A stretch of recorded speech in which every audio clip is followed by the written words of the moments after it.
सुजागी सूंह बख़्शे थी हयाती जाग में आहे सुजागी सूंह बख़्शे थी हयाती जाग में आहे वंडियो मुर्कूं मोहब्बत जूं सणाई भाग में आहे हयाती जाग में आहे जेकी भी इन वक्त जागी चुका आहिनि असांखे ॾिसनि पिया सभिनी मोज़िज़ ख़वातीन हज़रात खे इरशाद जागीरानी पारां सिक भरियो सलाम क़बूल पवे प्रोग्राम तव्हांजो पंहिंजो आहे सलाम सिंध ऐं मूंसां गॾु आहे साथी मेज़बान बिल्कुलु नाज़रीन मां आहियां तव्हांजी होस्ट सदफ़ भुट्टो सभ खां पहिरियां तव्हां सभिनि खे मां भली कार थी कयां उमीद थी कयां बिल्कुलु ठीकु ठाक हूंदो ख़ुशि हूंदो मज़े में हूंदो ऐं पंहिंजी दुआउनि में असांखे यादि रखो असांजे प्रोग्राम खे अॼु बि तव्हां इंजॉय कयो इंशाल्लाह पूरी कोशिशि कंदासीं अॼु जो प्रोग्राम बि इलाही बहितरीनु इलाही ज़बरदस्त तरीक़े सां रहे ऐं कराची जे मौसम जे बारे में तव्हांखे ॿुधाईंदी हलां मौसम जीअं जीअं चेंज थिए थी इन्फेक्शन वधंदो थो वञे ऐं नज़लो बि आहे थोरी घणो गलो बि ख़राबु हूंदो आहे त तव्हां बि जहिड़े तरीक़े सां असांखे बि एतिरी केयर जे बावजूदि बि इन्फेक्शन लॻंदा तव्हां सभु पंहिंजो बि खोड़ सारो ख़्यालु रखो थधि शाम जे टाइम बि आहे थोरी थोरी सुबुह जे टाइम बि आहे ऐं जेको कावो वग़ैरह पीओ पंहिंजी इलाही सारी केयर कयो जीअं तव्हां असांजे प्रोग्राम खे इंजॉय करे सघो प्रोग्राम में कॉल करे सघो जल्दी जल्दी शामिलु थी सघो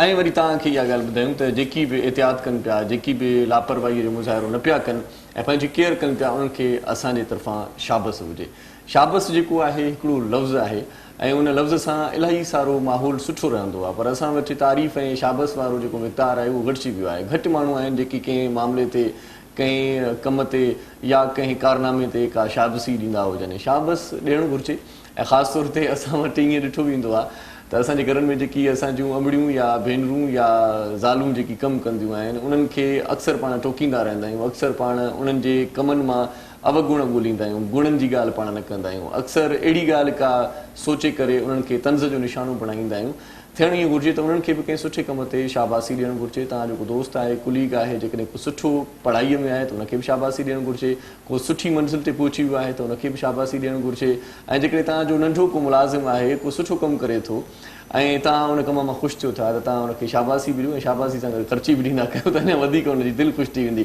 बहरहाल शाबासी ॾियणु ॾाढो सुठो अमल आहे ऐं शाबासी ॾियण सां थींदो ईअं आहे त उन माण्हूअ खे पंहिंजे वैल्यू जी ख़बर पवंदी आहे ऐं उन माण्हूअ में जज़्बो हिकिड़ो वधीक जाॻंदो आहे ऐं उहो माण्हू अञा वधीक सुठो कमु करण जी कोशिशि कंदो आहे छो त हुनजी दिलि वॾी थी वेंदी आहे हुनजो मूड मिज़ाज ठीकु थी वेंदो आहे ऐं उन शाबासी खां पोइ हू बहकी पवंदो आहे हू चहकी पवंदो आहे सो जेकॾहिं तव्हां बि कंहिंखे शाबासी ॾियण में कंजूसी कंदा आहियो त बहिराए महिरबानी इन में कंजूसी न कयो इन में सखावत जो मुज़ाहिरो कयो ऐं तव्हांखे बि शाबस आहे जो सुबुह सुबुह सां उथिया आहियो ऐं असांजो प्रोग्राम ॾिसो पिया असां बिल्कुलु बि कंजूसी न कंदासीं शाबासी ॾियण में तव्हांजी वॾी महिरबानी आहे लख थोरा उहे माण्हू जेकी पंहिंजे मुल्क जे लाइ पंहिंजे वतन जे लाइ पंहिंजी मिटीअ जे लाइ पंहिंजी धरती जे लाइ कोशिश आहिनि उन्हनि खे बि असां शाबासी ॾियूं था ऐं उहे माण्हू मज़दूर माण्हू जेके पंहिंजे किरत कम सां लॻी चुका आहिनि वञी चुका आहिनि जेके पंहिंजनि बचनि जे पेट गुज़र जे लाइ ॿाहिरि निकिरी चुका आहिनि ऐं हिलाल जो रिज़्क़ कमाइनि था हिलाल जी रोज़ी कमाइनि था उन्हनि खे बि शाबस आहे ऐं जेकी माण्हू नफ़रतुनि खे थुॾे करे मोहबतुनि मां मोटी आया आहिनि उन्हनि खे बि शाबस आहे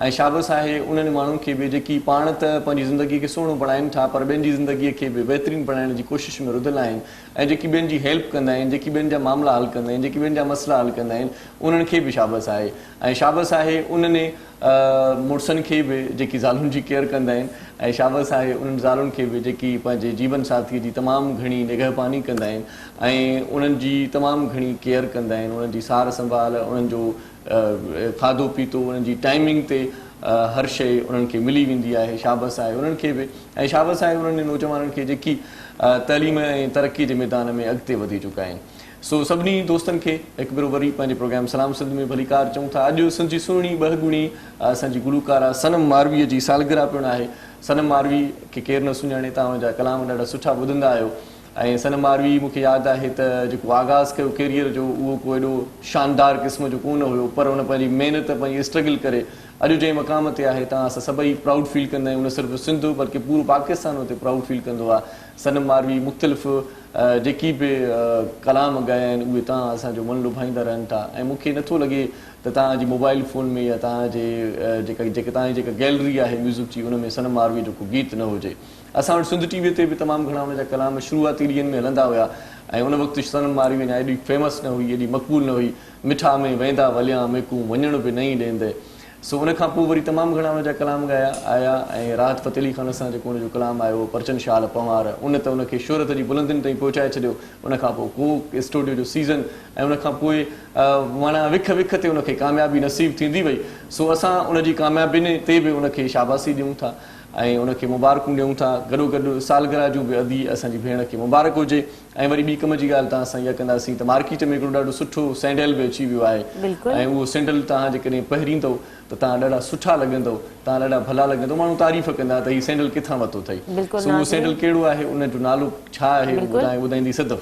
ऐं नाज़रीन तव्हांखे मां ॿुधाईंदी हलां हिन सैंडल जो नालो आहे स्टाइलो स्टाइलो तव्हांखे ख़बर आहे स्टाइलो जी मां तव्हां सभिनि खे पहिरें बि ॿुधाए चुकी आहियां वन सेकेंड ॿुधायां थी 70 सिटी में 70 शहरनि में 150 ब्रांच आहिनि ऐं माशाल्लाह इनजी वधि खां वधि तरक़ी थींदी थी रहे स्टाइलो जे अंदरि तव्हांखे हर क़िस्म जा शूज़ मिली सघनि था तव्हांखे स्लीपर्स मिली सघे थी चप्पल मिली सघे थी जेंट्स शूज़ बि आहिनि ऐं मतिलबु उनजे जेके असां चङो चवंदा आहियूं त जोगर्स सॉरी मूंखे नालो लफ़्ज़ कोन पियो अचे जोगर्स वग़ैरह बि तव्हां इज़ीली उनखे कॉस्टली उनखे तव्हां परचेस करे सघो था ऐं उनजे लाइ सभ खां वधीक जेकी गुड न्यूज़ आहे न्यू वेदर कलेक्शन उन वटि अची वई आहे तव्हां सियारनि जे लाइ उते शूज़ वठी सघो था पंपी वठी सघो था घणो करे असां लेडीज़ खे पंपी विच में वरी फंक्शन ख़तमु थी वियो हुयो पर हाणे जॾहिं पंपी वापसि आई आहे त उनजे अंदरि हिकिड़ी छोकिरी जो हिकिड़ी लेडीज़ जो हिकिड़ी माई जो पंहिंजो हिकिड़ो स्टैंडर्ड लॻंदो आहे स्टाइलो असांखे ॿुधाईंदो आहे त असां छोकिरियूं वाक़ई में बीह सघूं था जेकी वर्किंग वूमेन आहिनि ईज़ीली उन शूज़ खे यूज़ करे सघनि थियूं अची वञी सघनि थियूं ऐं मां तव्हांखे हिनजी सभ खां सुठी ॻाल्हि ॿुधाईंदी हलां हे लॉन्ग टाइम हलंदो आहे 2-3-4 साल तव्हां ईज़ीली जेकॾहिं तव्हां केयर सां हलाईंदो त अञा वधीक बि हली सघनि था ऐं हिनजो वेट बिल्कुलु हल्को आहे जॾहिं तव्हां हिनखे पाए घुमंदो फिरंदो तव्हांखे बिल्कुलु बि फील कोन थींदो त तव्हांजे पेरनि में को वज़न आहे इन खां अलावा जेकी वधीक सुठी अञा बि गुड न्यूज़ आहे उहा आहे ॿारनि जे हवाले सां ॿारनि जा शूज़ बि अची विया आहिनि जेकॾहिं कोई नंढड़ा बेबी हूंदा आहिनि असांजा असां चाहींदा आहियूं त असां हुनखे वधि खां वधि स्टाइलिश शयूं पारायूं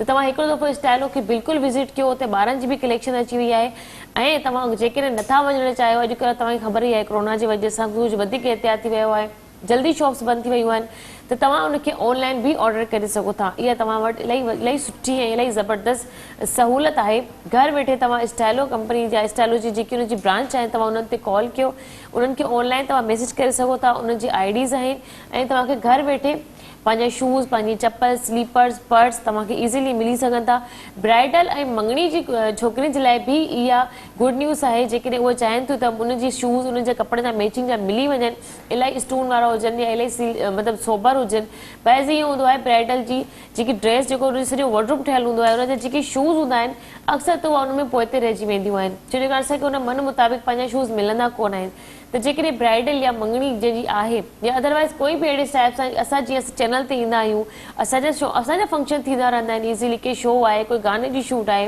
या के ड्रामे जी शूट आहे या के वॾे फंक्शन में असांखे वञिणो आहे त तव्हां ईज़ीली स्टाइलो खे परचेस करे सघो था बिल्कुलु स्टाइलो एॾो सुठो सैंडल आहे जो असां पाण स्टॉल लॻाए छॾियो आहे पंहिंजे स्टूडियो में ऐं हिन वक़्तु स्टॉल तव्हांखे स्क्रीन ते नज़र बि ईंदो हूंदो स्टाइलो जो ॾाढो सुठो स्टॉल आहे ऐं तव्हां हितां बि का डिज़ाइन सिलेक्ट करे सघो था चूंड करे सघो था ऐं पोइ वरी उहो ऑर्डर करे सघो था हितां वठी नथा सघो पर तव्हां ऑर्डर करे सघो था ज़हन में उहा डिज़ाइन रखी छॾियो या स्क्रीन शॉट टीवी जी स्क्रीन तव्हां वठी छॾियो त हीअ सैंडल हीअ डिज़ाइन मूंखे पसंदि आहे या मां कंहिंखे गिफ्ट करणु चाहियां थो या थी त पोइ तव्हां उहो सैंडल तव्हां ज़रूरु पंहिंजे नज़र में रखी वठो स्टाइलो जो ॾाढो ख़ूबसूरत बल्कि मार्केट में ॾाढा ख़ूबसूरत उनजा सैंडल अची विया आहिनि ऐं उन्हनि सैंडल्स खे पाए करे तव्हांजी शख़्सियत निखरी पवंदी ऐं अक्सर हूअं बि ॾिठो वेंदो आहे त शख़्सियत जो जेको दारोमदार आहे उहो पहिराण ते हूंदो आहे त तव्हां छा पातो आहे कॾहिं कॾहिं असांजा बुज़ुर्ग चवंदा आहिनि वॾा चवंदा आहिनि त खीसे में भली ॾुकड़ न हुजनि पर तव्हांजी ड्रेसिंग अहिड़ी हुजे तव्हांजो स्टैंडर्ड अहिड़ो हुजे तव्हांजो स्टाइल अहिड़ो हुजे जीअं माण्हू सम्झनि त यार छा त ॻाल्हि आहे केरु आहे हीअ अमरा हीअ केरु आहे हीअ किथां जो नवाब आहे सो बहरहाल असांजूं वधियूं भेनरूं उन्हनि जे लाइ ॾाढो सुठो हिकिड़ो ज़बरदस्त ईअं खणी चऊं नालो स्टाइलो जो स्टाइलो ॾाढो नालो ज़बरदस्त आहे स्टाइल में रहणु चाहियो था त पोइ स्टाइलो जो सैंडल तव्हां पहिरियों स्टाइलो जो सैंडल तव्हांजी शख़्सियत में रौनक बख़्शींदो तव्हांखे सुहिणो बणाईंदो ऐं आरामदाह सैंडल आहिनि मूं ॿुधो आहे मूंखे त जेकी बि दोस्त मिलिया आहिनि उन्हनि ॿुधायो आहे त जिन बि इहे स्टाइलो जा सैंडल पंहिंजे घर में गिफ्ट कया आहिनि उन्हनि सभिनी इहो ॿुधायो आहे त ॾाढो सुठो आरामदाह सैंडल आहे ऐं शख़्सियत में वधीक ज़बरदस्त नज़र ईंदड़ सैंडल आहे सो स्टाइलो जो सैंडल मार्केट में मौजूदु आहे असां पूरो स्टॉल लॻाए छॾियो आहे ऐं सदफ जीअं तव्हांखे ॿुधायो पए त हिन जा बैग्स बि आहिनि स्टाइलो जा ऐं कवच बि मूंखे नज़र अची रहिया आहिनि कवच बि आहिनि बैग बि आहिनि शूज़ बि आहे पंपी बि आहिनि ॿारनि जे लाइ बि कलेक्शन अची वई आहे जोगर्स बि आहिनि ज़बरदस्त तरीक़े जा ऐं ॾिसो तव्हां हिनखे जेकॾहिं तव्हां कैजुअली यूज़ करणु चाहियो था हो बैग्स बि पिया आहिनि जेको स्किन कलर में आहे ज़बरदस्त बैग आहिनि पंपीज़ आहिनि शूज़ आहिनि ज़बरदस्त, मूंखे त इलाही सुठी कलेक्शन लॻी रही है। काफ़ी सारा शूज़ मां सिलेक्ट करे बि चुकी आहियां। सही सही सही, ऐं काफ़ी सारा शूज़ पहिरे बि चुकी आहे। सो बहरहाल स्टाइलो जो ॾाढो सुठो जेको आहे सो नालो, ऐं स्टाइलो जा जेकी 70 खां वधीक शहरनि में वॾी ॻाल्हि इहा आहे त 150 खां वधीक आउटलेट्स आहिनि जिन मां तव्हां बख़ूबी आसानीअ सां वञी करे स्टाइलो जो सैंडल चूंड करे सघो था। मुख़्तलिफ़ वॾनि शहरनि में स्टाइलो जा तव्हांखे दुकान बि नज़र ईंदा हूंदा। तव्हां जॾहिं गुज़रंदा हूंदो, ख़ासि तौर ते असां कराची में गुज़रंदा आहियूं त मुख़्तलिफ़ जॻहियुनि ते हिन जा ॾाढा ख़ूबसूरत शॉप्स आहिनि, उते तव्हां वञो ऐं फौरी तौर ते स्टाइलो जो सैंडल वठो।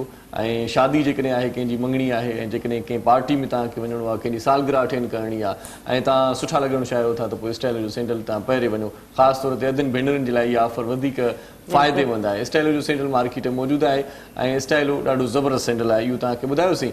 सो बहरहाल ऐं इन खां पोइ वरी पाण ॻाल्हि कंदासीं त अॼोके प्रोग्राम में तमामु घणा सुठा मौज़ू खणी तव्हांजी ख़िदमत में असीं हाज़िर थिया आहियूं। मौसीक़ी बि तव्हांखे ॿुधाईंदासीं, पर इन खां पहिरियां स्टाइलो जो ज़िक्र जीअं निकितो त स्टाइल में हिकिड़ी नंढड़ी साई था वठूं, पाण मोटी अचूं था। सो तव्हां असां सां गॾु रहिजो। बिल्कुलु नाज़रीन, ॾिसंदा रहो पंहिंजो प्रोग्राम सलाम से।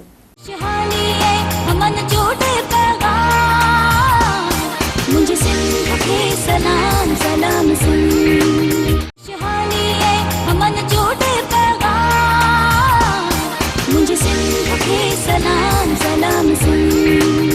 जी सलाम सिंध में हिकु बार वरी तव्हांखे भलीकार चऊं था, ख़ुशि आमदी, तव्हां असां सां गॾु आहियो। तव्हांजी वॾी महिरबानी। तव्हांखे ब्रेक ते वञण खां पहिरियां ॿुधाए चुका हुआसीं त जॾहिं मोटंदासीं त पोइ तव्हांखे मुख़्तलिफ़ मौज़ूअनि ते कचहरी करण जो असांखे मौक़ो मिलंदो ऐं तव्हांखे ॿुधण जो मौक़ो मिलंदो। ऐं वरी तव्हांखे इहो बि चयो होसीं त मौसीक़ी जो हिस्सो असांजे प्रोग्राम जो लाज़िम हिसो हूंदो आहे। सो अॼु मौसीक़ी में थोरी नवाण आहे। अॼु असां वटि हिकिड़ो गिटारिस्ट दोस्त बि आहे ऐं हिकिड़ो सुठो असां वटि रागी बि आहे। उन्हनि जो तारुफ़ तव्हां सां कराईंदो आहे, बल्कि सदफ़ खे गुज़ारिश कयां थो त उन्हनि जो तारुफ़ तव्हां सां कराए। असां वटि जेके आहिनि सिंगर उन सना ख़ान। अस्सलाम वालेकुम, कीअं आहियो तव्हां? ठीकु आहियो? अच्छा, फनकार ऐं मॉडल ऐं अदाकारा टई कमु कंदा आहियो तव्हां? ऑफ कोर्स शौक़ त आहे, बाक़ी शौक़ु आहे, कॾहिं कयो बि आहे? कयो आहे पंहिंजे ई सॉन्ग्स में। अच्छा, ज़बरदस्त। ऐं असां वटि जेकी गिटार ख़ूबसूरत आवाज़ में वॼाईंदा उनजो नालो आहे सारंग आटो आसवाणी। हाँ सॉरी हिते लिखियलु आहे सारंग आसवाणी। कीअं आहे तव्हां? ठीकु आहे? तबियत सही आहे तव्हांजी? गिटार कॾहिं खां पिया वॼायो, कीअं पिया वॼायो, कीअं शौक़ु थियो? मूंखे थोरो हिन बारे में, मूंखे बि इलाही शौक़ु आहे, इलाही कोशिशि बि कई पर आयो ई कोन मूंखे वॼाइण। मूंखे शौक़ु त सभिनि खे हूंदो आहे खणी, सिखी मां खणी वरितो आहे, 2 साल थिया आहिनि मां वॼायां थो। मतिलबु इलाही टाइम ॾियणो पवंदो आहे न गिटार खे। 2 साल थिया आहिनि मां वॼायां थो पियो। सही, ज़बरदस्त। इहो शौक़ु बि ख़ूबसूरत आहे। सुठा गिटारिस्ट आहिनि ऐं असांजी टीम मेंबर आहिनि। Thank U. ऐं तमामु सुठो प्ले कंदा आहिनि। न उहो मां ॾिठो सुबुह खां ई म्यूज़िक वॼाइनि पिया, हिनजी म्यूज़िक में काफ़ी इंजॉय बि कयां पई, ॾाढो सुठो पियो लॻे। माशाल्लाह। सनन खान छा अॼुकल्ह थिए पियो, कहिड़ी ख़ासि को ट्रैक वग़ैरह नओं मार्केट में अचे थो? सर हा बिल्कुलु अल्हम्दुलिल्लाह ईंदो। ऐं हाणे त कल्चर अचण वारो आहे, मतिलबु प्रिपरेशन्स हलनि थी पियूं। इहो हिकिड़ो सुठो मौक़ो आहे, सभु फनकार हिन जी तयारी कंदा आहिनि। मतिलबु अॻे हिकिड़ो हूंदो ईद लाइ तयारी कंदा, हाणे असांखे इहो फील थींदो आहे ईद खां वधीक ही मौक़ो असांखे सुठो लॻंदो आहे। ऐं मतिलबु कपिड़ा अजरक वग़ैरह ऐं सॼो हिकिड़ो ॾिसो न रिलीज़ जंहिंमहिल निकिरंदियूं एतिरी त ख़ुशी थींदी आहे, शायदि ईद ते एतिरी न थींदी हुजे। अच्छा, ईद वारे ॾींहुं असां बसि उहो सुबुह जो नमाज़ पढ़ी करे ॿारनि खे अची ॾेई लेटिया पिया हूंदा आहियूं, सॼो ॾींहुं ऐं उन में तयारियुनि में या सिंगिंग में या मतिलबु रिहर्सल्स में या ही सॉन्ग करणो या ही सॉन्ग करणो आहे, प्रिपरेशन्स में पोइ सुठी मोट मिलंदी बि आहे। ऐं बसि असांजो कमु त कोशिशि करणु आहे, बाक़ी सही सही मोट ॾियणु आवाम जो कमु आहे। सॼो ॾींहुं निकितल हूंदा आहियो, किथे बि स्टेज लॻल आहे, तव्हां सिर्फ़ु बीह उते सिंगिंग कयो, कोई बि तव्हांखे न रोकींदो जेकॾहिं तव्हांजी वॉइस सुठी आहे। कोशिशि कंदा आहियूं, वॉइस त हाणे जेको आहे माशाल्लाह माशाल्लाह, तव्हांजी आवाज़ बि इलाही प्यारी आहे। मां ॿुधो आहे हाणे ऑडियंस ते उन्हनि खे केतिरो असांजो आवाज़ सुठो लॻे थो नथो लॻे। ऐं आर्टिस्ट जेको बि हूंदो आहे, जेको बि फनकार हुजे, चाहे ड्रामा आर्टिस्ट हुजे, चाहे माना हर उहो ईअं चाहींदो आहे त उहो पंहिंजी महिनत पंहिंजी बेस्ट ॾींदो आहे, कोशिशि कंदो आहे त मां पंहिंजी बेस्ट ॾियां। पोइ हाणे कॾहिं कॾहिं उहा जेका त माना आवाम जे हिन जे जेको उमेद हूंदी पूरी लही बि सघंदो आहे, कॾहिं न बि लही सघंदो आहे, पोइ हुनजे करे पंहिंजी कोशिशि करणु न छॾे माण्हू। तव्हां केतिरे अर्से खां सिंगिंग पिया कयो? मूंखे तक़रीबन 5 इयर्स थी विया आहिनि, 16 खां वठी जो कीअं शौक़ु थियो तव्हांखे? तारीफ़ ई तव्हांजी वॉइस जी के तव्हांजी आवाज़ इलाही प्यारी, तव्हांखे गानो ॻाइणु घुरिजे। Thank you so much. अच्छा, इहो इन बसि नंढे हूंदे खां ॾिसी हा मतिलबु इहो अॼुकल्ह त ऑडियो जो ज़मानो न आहे, नंढा हूंदासीं ऑडियो कैसेट्स जो ज़मानो हूंदो हुयो, पोइ बाबा जन बि ॿुधंदा हुया ऐं मुंहिंजा ब्रदर्स बि ॿुधंदा हुया। उहे माना एतिरो हुनखे माना न वठंदा हुया, मां हुन में सीरियस थियसि तमामु घणो। ऐं हा हुनखे वरी मूंखे मतिलबु कुझु आर्टिस्ट हुया, हुननि खे फॉलो करणु शुरू कयो ऐं मां बि उन्हनि वांगुरु मतिलबु जीअं सुर मूंखे सुर जी ख़बर न हूंदी कंहिं शइ जी ख़बर न हूंदी पर मां कोशिशि कंदुसि माना जीअं इहो ॻाए त मां बि ईअं ॻायां. अच्छा हा आस्ते आस्ते इम्प्रोवाइज़ थींदो वियो. सही सही ऐं बसि हाणे जेको आहे उहो तव्हांजे साम्हूं आहे. सही सही को एल्बम वग़ैरह पूरो हिकिड़ो सर असल में एल्बम जो मूंखे शौक़ु न रहियो आहे शुरू खां वठी. एल्बम कॾहिं बि इलाही आर्टिस्ट आहिनि जेके एल्बम न कंदा आहिनि पर तॾहिं फेमस हूंदा आहिनि तॾहिं मूंखे कॾहिं बि शौक़ु न रहियो एल्बम जो स्टार्टिंग खां वठी. मूंखे बसि इहो ऑफिशियल सॉन्ग्स वग़ैरह जेको बि पोइ 3 4 महीने 5 महीने सालनि को हिकिड़ो सॉन्ग कयो बसि उहो माना हिकिड़ो चवंदो आहे हिकिड़ी क्वालिटी जेका आहे न उहा अहमियत रखंदी आहे मुंहिंजी नज़र में क्वांटिटी खां. Quality is better than quantity.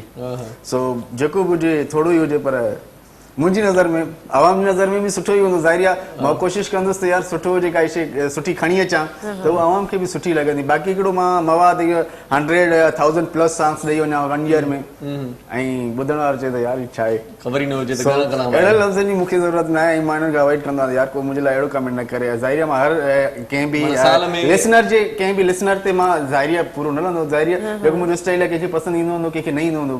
इन लाइ त मां सभिनी खे जेको आहे मतिलबु वणा ऐं सभिनी खे बि न वणा ईअं बि न आहे. कुझु अहिड़ा माण्हू हूंदा जेके मुंहिंजे स्टाइल खे पंहिंजो अंदाज़ आहे पंहिंजो अंदाज़ आहे ऐं बसि मुंहिंजो हिकिड़ो पंहिंजो अंदाज़ आहे. सिंधी बि ॻाईंदो आहियां मतिलबु हिकिड़ो पंहिंजे अंदाज़ में ॻाईंदो आहियां. मतिलबु कंहिंजी फॉलो न कंदो आहियां त यार माना डिफरेंट माना शुड बी डिफरेंट.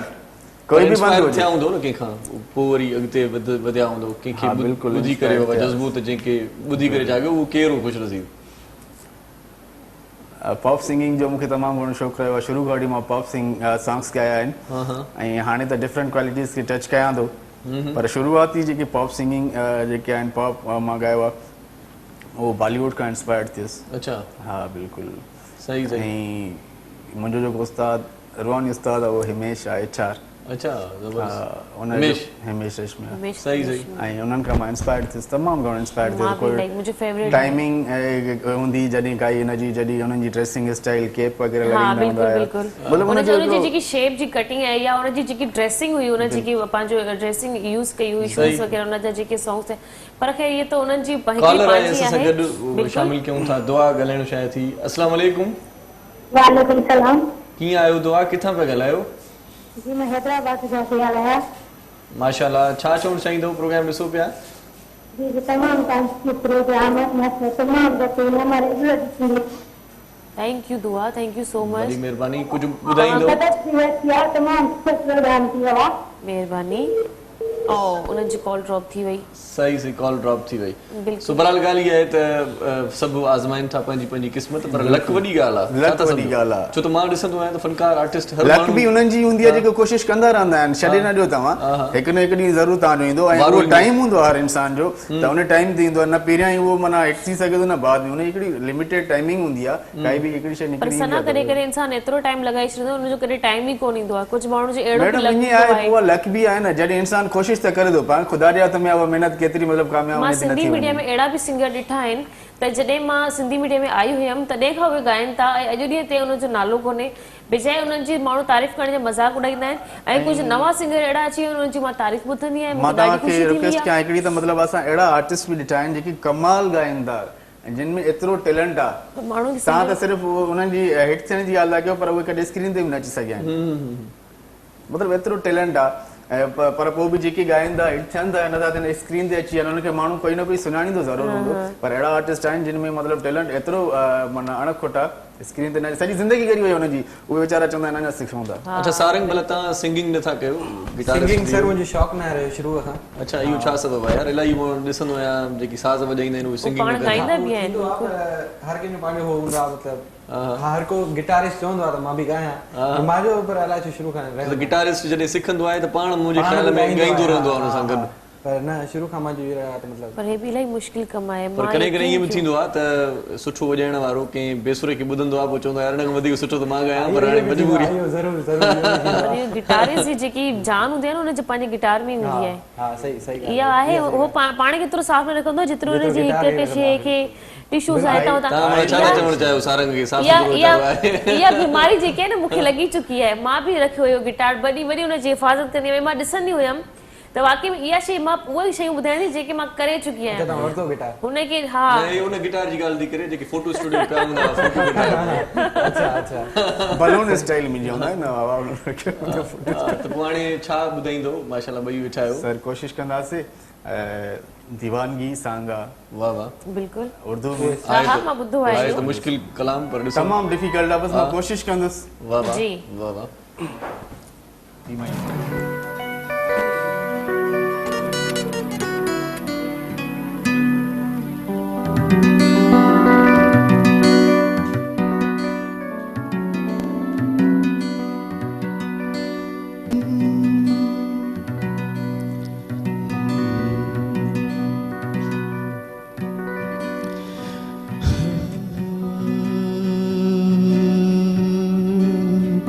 पहले था चुराया जो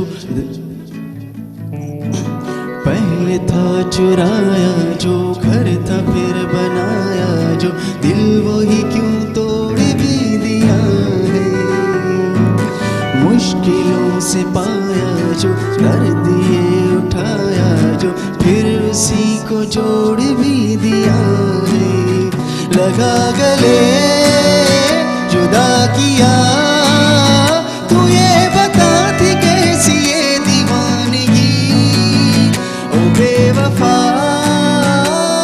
तेरी दीवानगी हो ओ बेवफा तेरी दीवानगी है दीवानगी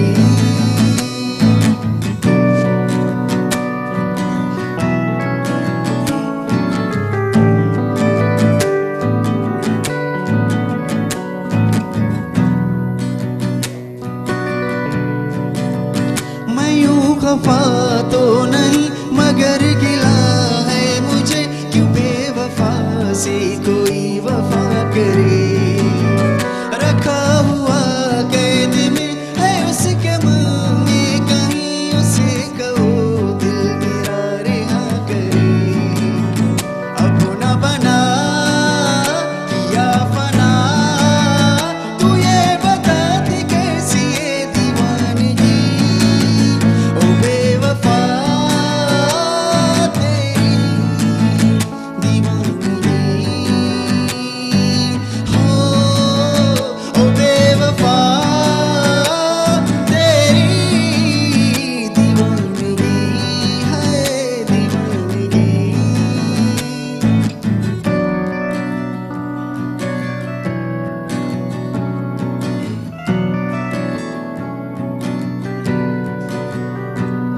तेरे धोखे ने सजना मैनू मारे मुकाया मैं मरते गईया पर सा क्यों है आया जग नू रवाया मैं तेनू हसाया फिर भी पल्ले कुछ नहीं आया दीवानगी है दीवानगी दीवानगी है दीवानगी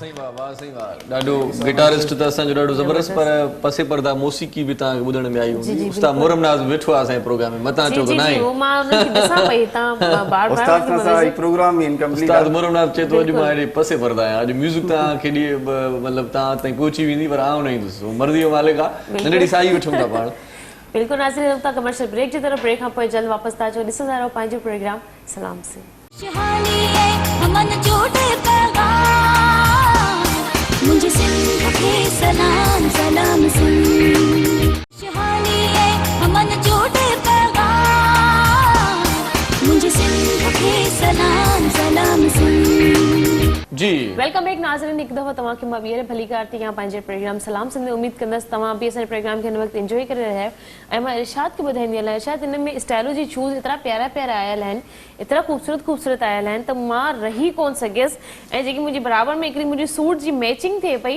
मां उहा जेके चप्पल यूज़ करे ॾिठी आहे पंपी आहे ऐं इलाही ख़ूबसूरत पंपी आहे हिन जो ॾिसो बिल्कुलु मुंहिंजी ड्रेस जे अंदरि मिली वई आहे हिन जो जेको सॼो आहे उहो मुंहिंजी शर्ट में मिली रहियो आहे हिन जो जेके विच में गोल फ्लावर वांगुरु हिकिड़ो बकल लॻल आहे सिंधी में हुनखे बकल चवंदासीं बकल लॻल आहे उहो मुंहिंजी ट्राउज़र में मैच थी वियो आहे ऐं चवंदा आहिनि त इंसान जी जेकी आहे जेकी पहचान थींदी आहे उहा पंहिंजी तव्हांजे पंहिंजे स्टाइल सां थींदी आहे जेकॾहिं तव्हां पाण खे स्टाइलिश ऐं पाण खे ग्रूम करणु चाहियो त तव्हांजो स्टाइलो सॼो साथ ॾींदो ऐं स्टाइलो जी चप्पल खे तव्हां बिल्कुलु इस्तेमालु कयो स्टाइलो पाए असांखे पाण ई फील थींदो आहे त वाक़ई में मां कंहिं स्टाइल में आहियां जी हिन वक़्तु मूंखे प्राउड फील थो थिए त मतिलबु वाक़ई में मां हाणे का शइ पाती आहे ऐं बाक़ी में स्टाइलो जी चप्पल शूज़ जेके बि हूंदा आहिनि इलाही ख़ूबसूरत इलाही प्यारा प्यारा हूंदा आहिनि हिते तव्हां जेकॾहिं असांजा कैमरामैन तव्हांखे ॾेखारनि था प्यारा प्यारा हिते शूज़ लॻल आहिनि पंपियूं लॻल आहिनि तव्हांखे फंक्शन में साड़ी वग़ैरह ते बि तव्हां इज़ीली हुनखे यूज़ करे सघो था उहो जेके मथे गोल्डन कलर जी आहे कवच आहिनि कवच अहिड़ा आहिनि तव्हां वॾे फंक्शन में ऐं ब्राइडल वग़ैरह बि यूज़ करे सघे थी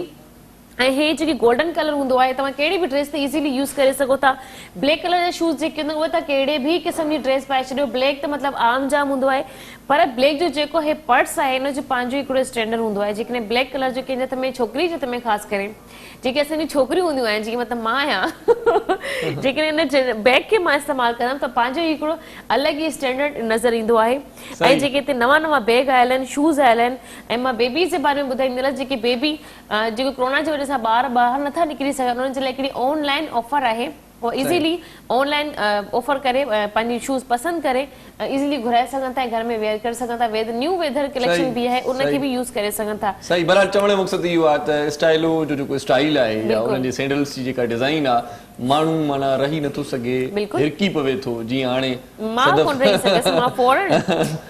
पाण सैंडल खणी करे पाए छॾियो आहे सो बहरहाल नड़ी हिकिड़ी कॉल वठूं था शामिल कयूं था प्रोग्राम में अस्सलाम वालेकुम वालेकुम सलाम जी केरु पिया ॻाल्हायो जी मैं नीलम थी ॻाल्हायां कराची खां जी भली कार तव्हांखे वेलकम प्रोग्राम में कयूं था छा चवणु चाहींदव प्रोग्राम ॾिसो पिया जी जी तमामु सुठो तव्हांजो प्रोग्राम आहे ऐं मां तमामु सुठा सलाम सिंध जी जी थैंक यू सो मच तव्हां कुझु ॿुधाइणु चाहींदव असांखे असांजे प्रोग्राम में कोई गानो जी जी तूं एॾी सुठी मॉडल ऐं अदाकार ऐं माशाल्लाह जो मूंखे एॾी सिकल तव्हांजी ॻाल्हाइण तमामु घणी हुई वॾी महिरबानी तव्हांजी थैंक यू सो मच ऐं ॻाल्हि मूंखे सम्झ में कोन आई पर ठीकु आहे तव्हांजी तारीफ़ कई त तव्हांजा उनखे गाना तव्हांजी वॉइस मूंखे इलाही पसंदि आहे मूंखे पंहिंजी तारीफ़ ॿुधण में न ईंदी आहे मसलो इहो ऐं हो कुझु ॿुधाइण चाहिनि त मे बि शायदि कॉल ड्रॉप थी वई पर तव्हां से प्रोग्राम में कॉल करे अगेन शामिल थी सघो था अच्छा सनान इहो ॿुधायो तारीफ़ कंदा आहिनि माण्हू ख़ुशी थींदी आहे ज़ाहिर आहे तारीफ़ जेका हूंदी आहे असां आर्टिस्ट आहियूं शुरू में ई चयो त शाबस ॾियणु घुरिजे शाबस मतिलबु आर्टिस्ट बुकियो ई शाबस जो हूंदो आहे न ॿियो आर्टिस्ट खे छा मिलंदो आहे असां शाबस ते ॾाढो सुठो ॻाल्हाईंदा आहियूं थैंक यू सो मच मतिलबु इहा मोहबत आहे प्यार आहे जेको आवाम मां तव्हां मां असांखे मिले थो मतिलबु उन मां इंस्पायर थींदा आहियूं यार माना अञा मां वधीक कुझु कयां अगरि उहो इनकरेज न कंदो डिस्करेज कंदो यार शाबस ॾियण में तव्हांजो वेंदो ई छा मतिलबु या सोशल मीडिया ज़मानो आहे अॼुकल्ह यार मतिलबु मां चवण त न घुरिजे पर हाणे वेठो आहियां बीइंग एन आर्टिस्ट त इहो मुंहिंजो फर्ज़ु यार सोशल मीडिया तव्हां यूज़ कयो था टिकटॉक यूज़ कयो था मतिलबु माण्हू अहिड़ी शइ खे प्रमोट था कनि जेका यार चुतिया पानी हुजे या अहिड़ी काई शइ यार कम अज़ कम टैलेंट खे बि थोरो जेको आहे न उन्हनि खे करणु घुरिजे या मतिलबु उनखे लाइक करणु उनखे प्रमोट कजे उनखे सपोर्ट कजे यार पर असां वटि माना अलाए छो उहो चवंदा आहिनि न तव्हांखे कुझु अचे थो चई मूं में हीअ सलाहियत आहे हीअ सलाहियत चई पोइ तूं कमु न कुझु नथो चई त पोइ तूं टिकटॉक ते मशहूरु थी वेंदे यार टिकटॉक ते ॾिसो न अॼुकल्ह हर कोई यूज़ थो करे नंढे ॿार खां वठी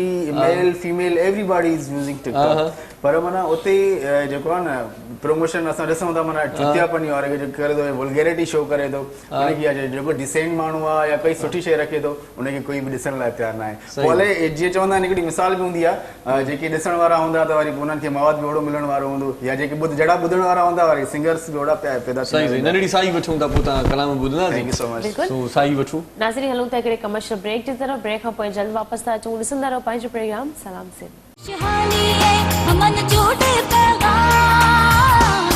मुझे सिंध के सलाम सलाम हमन जोड़े पैगाम मुझे सिंध के सलाम सलाम सलाम सिंध में एक बार वरी तव्हांखे भलीकार चऊं था। रोज़ानी जीजल अख़बार मुंहिंजे हथ में आहे। अरबा जो ॾींहुं आहे, 11 नवंबर आहे 2020 जो साल, बमुताबिक़ 24 रबीउल अव्वल 1442 हिजरी। अख़बार जा सिफ़ा 8, क़ीमत इन अख़बार जी 20 रुपया हूंदी आहे। अॼु जे ख़बर सां आऊं इन अख़बार जी पहिरीं जेका आहे सुर्खी तव्हां ताईं पहुचाईंदुसि, उहा इहा आहे त अॼु आर्ट काउंसिल में कराची आर्ट काउंसिल में नाटक पेश कयो वेंदो, क़िस्मत कमाल आहे। ऐं स्टेज नाटक जो लेखक अज़हर जोखियो आहे ऐं ड्रामे जूं हिदायतूं ख़ैर मोहम्मद खेड़ो ॾिनियूं आहिनि। इमरान चांडियो एग्ज़ीक्यूटिव डायरेक्टर आहे। इरशाद जागीरानी यानी मां पाण पंहिंजे सिर पाण इरशाद जागीरानी ऐं तानिया ख़ान मेज़बान जूं ज़िम्मेदारियूं निभाईंदा। सलीम जान इन ड्रामे जो प्रोड्यूसर आहे ऐं इन ड्रामे में जेकी अदाकार हिसो वठनि पिया उन्हनि में सुराब सुमरू साहिबु आहे, अली गुल मला साहिबु आहे, हैदर कादरी आहे ऐं जेको आहे सो अहमद मेमून साहिबु आहे, ज़फ़र जिस्काणी ऐं जावेद टाकाणी, रिमशा शहज़ादी ऐं इन खां सवाइ जेकी ॿियूं अनीता मोहरम बि हुन में शामिल आहे। ऐं असीं सभई उन ड्रामे में तव्हांजी ख़िदमत में पेश थींदासीं। अॼु 7 वॻे सिंध आर्ट काउंसिल जेको आहे कराची में तव्हांखे अचिणो आहे ऐं उते एंट्री बिल्कुलु फ्री आहे। कंहिं बि क़िस्म जी परवाह न कजो त अलाए छा थींदो, पास मिलंदी अलाए न मिलंदी। तव्हां पंहिंजी फैमिली समेत शिरकत करे सघो था। ड्रामा ॾिसणु घुरिजनि, मूड खे मटाइणु घुरिजे, बदिलाइणु घुरिजे। आर्ट काउंसिल में अॼु तव्हांजो इंतज़ारु आउं बि कंदुसि ऐं ॿिया आर्टिस्ट बि कंदा। ऐं इन खां सवाइ जेका अॼु सुपर लीड ख़बर लॻल आहे अख़बार जी, उहा इहा आहे त IG सिंध जे ख़दशनि बाबति कोर्ट ऑफ इंक्वायरी मुकमल। आर्मी चीफ, रेंजर्स ऐं ISI जे ऑफिसरनि खे हटाए छॾियो। हिकिड़ी मुस्बत ख़बर आहे, कानून सभ जे लाइ आहे। इन मां जेको आर्मी चीफ साहिब जे इन सॼे सिलसिले ऐं फ़ैसिले मां इहो साबित थियो आहे त कानून खां मथां को बि न आहे। ऐं बिलावल भुट्टो ज़रदारी साहिबु चवे थो त सिलेक्टेड भली केतिरा बि वज़ीर मोकिले पर पीपल्स पार्टी कामयाबु थींदी। ऐं मथे जेका सुपर लीड ख़बर आहे, वफ़ाक़ी काबीना पारां कणिक जो अघु 1650 रुपया मुक़ररु, PTI जा जलसा न करण जो फ़ैसिलो। ऐं हमज़ा शहबाज़ चवे थो त कोरोना वबा में जीअं जेल में रहां थो उहो अलाही ॼाणे थो, अलाह कंदो मुंहिंजे दुश्मननि ते वेड़ा ॾींहं ईंदा। कोरोना सबबु लम्स यूनिवर्सिटी बंदि करण जो फ़ैसिलो थी वियो आहे। यूनिवर्सिटी 20 ॾींहंनि लाइ बंदि करण जो नोटिफिकेशन जारी थियो आहे। ऐं इन खां सवाइ जेका ॿी मुस्बत ख़बर आहे कराची वासियुनि जे लाइ, उहा इहा आहे त कराची सर्कुलर रेलवे 16 नवंबर खां शुरू करण जो ऐलान कयो वियो आहे। मसे मज़े शुरू करण जो ऐलान कयो वियो आहे। ॾिसूं था हाणे हिन रेल जी छा सूरत हाल हूंदी ऐं हिन में सफ़र आरामदाह हूंदो या न हूंदो।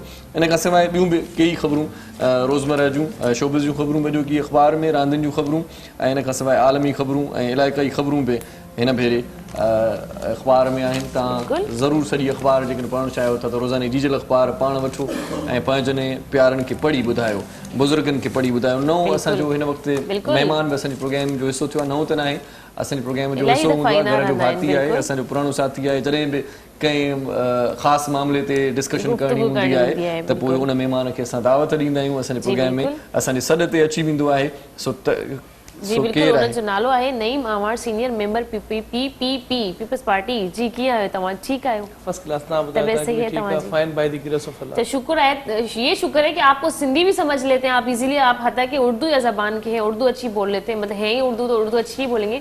मकसद कहने का ये है कि आप सिंधी समझ भी लेते हैं, इजीली जवाब भी देते हैं। और कहीं बात ऐसी होती भी अल्फाज वो कीमती है, याद है हमें, सिंध में रहना तो सिंधी सीख जाओ। हाँ, इनके कहने का मकसद ये है कि हम आपकी कोई भी बुराई नहीं कर सकते, आप सब समझते हैं। नहीं, मैं बोल भी लेता हूँ। एक बड़ी अच्छी बात होती है भाई, ऐसा होता है लोगों को सिंधी समझ में नहीं आती, हम लोग आराम से बात कर रहे होते, लेकिन ये आपने पहले भी आप मुझे बता चुके थे कि आप समझते सब है लेकिन बोलने की भी कोशिश करें और इंशाल्लाह एक दिन आप सीख लेंगे जब तक हमारे शो में आते रहेंगे। हेजिटेशन है, सीख तो गए और वक्त इंसान को सब कुछ सिखा देता है। लाजमी सी बात है, सिंध धरती माँ धरती है और सिंध धरती पे हमने यहाँ पैदा हुए हैं और पैदा हुए हैं तो यहाँ के रूल्स, यहाँ के जो एक तरीक़ेकार है उसको हमने अपनाना है। और मैंने कहा कि जुल्फ़िकार अली भुट्टो साहब के कीमती अल्फाज आज तक नहीं लोग मैं भूलता हूँ कि सिंध में रहना है तो सिंधी सीखो।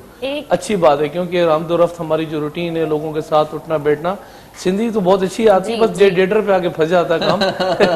थोड़ी सी तो बोल लिया आपने। एक बात आजकल बड़ी उड़ी उड़ी चल रही है तो मैंने सोचा मैं आपसे डिस्कस ही कर लूं कि पीपल्स पार्टी अपनी टीम को मजबूत बना, लेकिन ये जो MPs हैं, जो मिनिस्टर हैं, उनको अपने तरफ माइल करना चाह रहे हैं कि हमारी पार्टी ज्वाइन करें और हमारी टीम को मजबूत करें।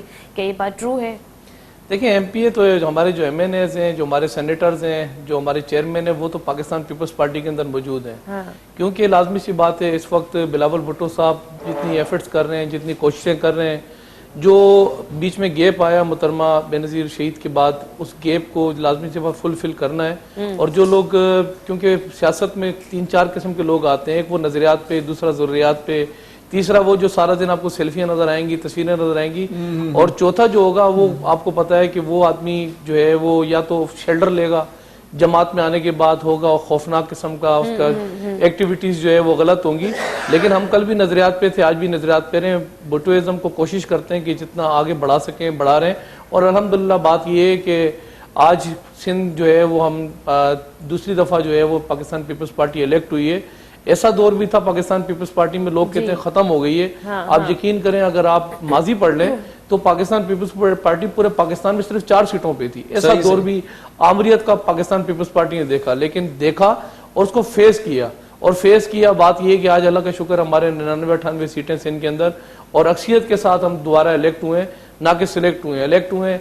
और इलेक्ट वही लोग होते हैं जो खिदमत करते हैं। और बेसिकली सियासत जो है वो इबादत का नाम है। लोगों ने कारोबार बना दिया है, बिजनेस बना दिया है। लेकिन जो बिलावल भुट्टो साहब हैं वो अल्लाह के फजलो करम से, मुझे याद है जब इलेक्शन हो रहे थे तो बिलावल साहब ने जब टिकट दिया था अपने एमपीएस को बुला के, एक जब टिकट हाथ में दिया तो उसने कहा था ये बात कि टिकट में दे रहा हूँ, इस टिकट का मान रखना है। इस टिकट का ये नहीं कि कल आप जीत जाओ तो अपने हल्के अहबाब से आप गायब हो जाओ, लोग आपको तलाश कर रहे हो। जैसा कि अभी पीटीआई वालों के साथ सूरत हाल है, टिकट मिला, जीत गए, लेकिन आप उनके इलाकों में जाओ उनको जानता ही कोई नहीं है। आजकल एक बड़ी नई एक और अफवाह फैली हुई कि इमरान खान साहब ना खुद खाते ना दूसरों को खाने देते। देखिए बात ये है कि खुद नहीं खाते और खाने नहीं देते। मैं समझता ये हूँ कि ये बेवकूफ़ाना जो है वो बात भी हो और ये हरकतें भी ऐसी हैं। क्योंकि मैं देख रहा था गिलगित के अंदर इनके एक जो है वो किराए पे रखे हुए इनका एक मिनिस्टर है, उन्होंने ये बयानिया दिया जो कहता था कि इमरान खान आएगी 200 अरब लाएगी, 100 अरब जो है वो IMF को मारेगी, 100 अरब आवाम पे लगाएगी। उस पर तो हम टेंशन भी नहीं रहते। उसकी जो बयानिया है वो कह रहा था कि बात ये है कि इमरान खान ना खाने देता है ना खाता है। बात ये है कि नहीं खाता, अच्छी बात है, इमरान खान के ना खाने से कौम को क्या फायदा है? कौम को कोई फायदा हो तो हम कहें कि हाँ भाई कौम के लिए बड़े इन्होंने जो है वो 22 महीने में 23 साल की जो जद्दोजहद है 22 महीने के अंदर इन्होंने डिलीवर की हो। कोई भी पार्टी जब भी पूरी दुनिया के अंदर जब भी इलेक्ट होती है, जब वजीर आजम उसका आता है तो उनके 100 दिन बड़े अहम होते हैं। पूरी दुनिया का एक रूल है। सही, अभी अमेरिका के इलेक्शन है, 100 दिन के अंदर वो अपने तरीकेकार बताएगा, अपने रूल्स बताएगा, अपनी पार्टी की जो है वो बनाया हुआ जो एक उन्होंने पोर्टफोलियो है वो लॉन्च करेगा और 100 दिन बड़े अहम होते हैं।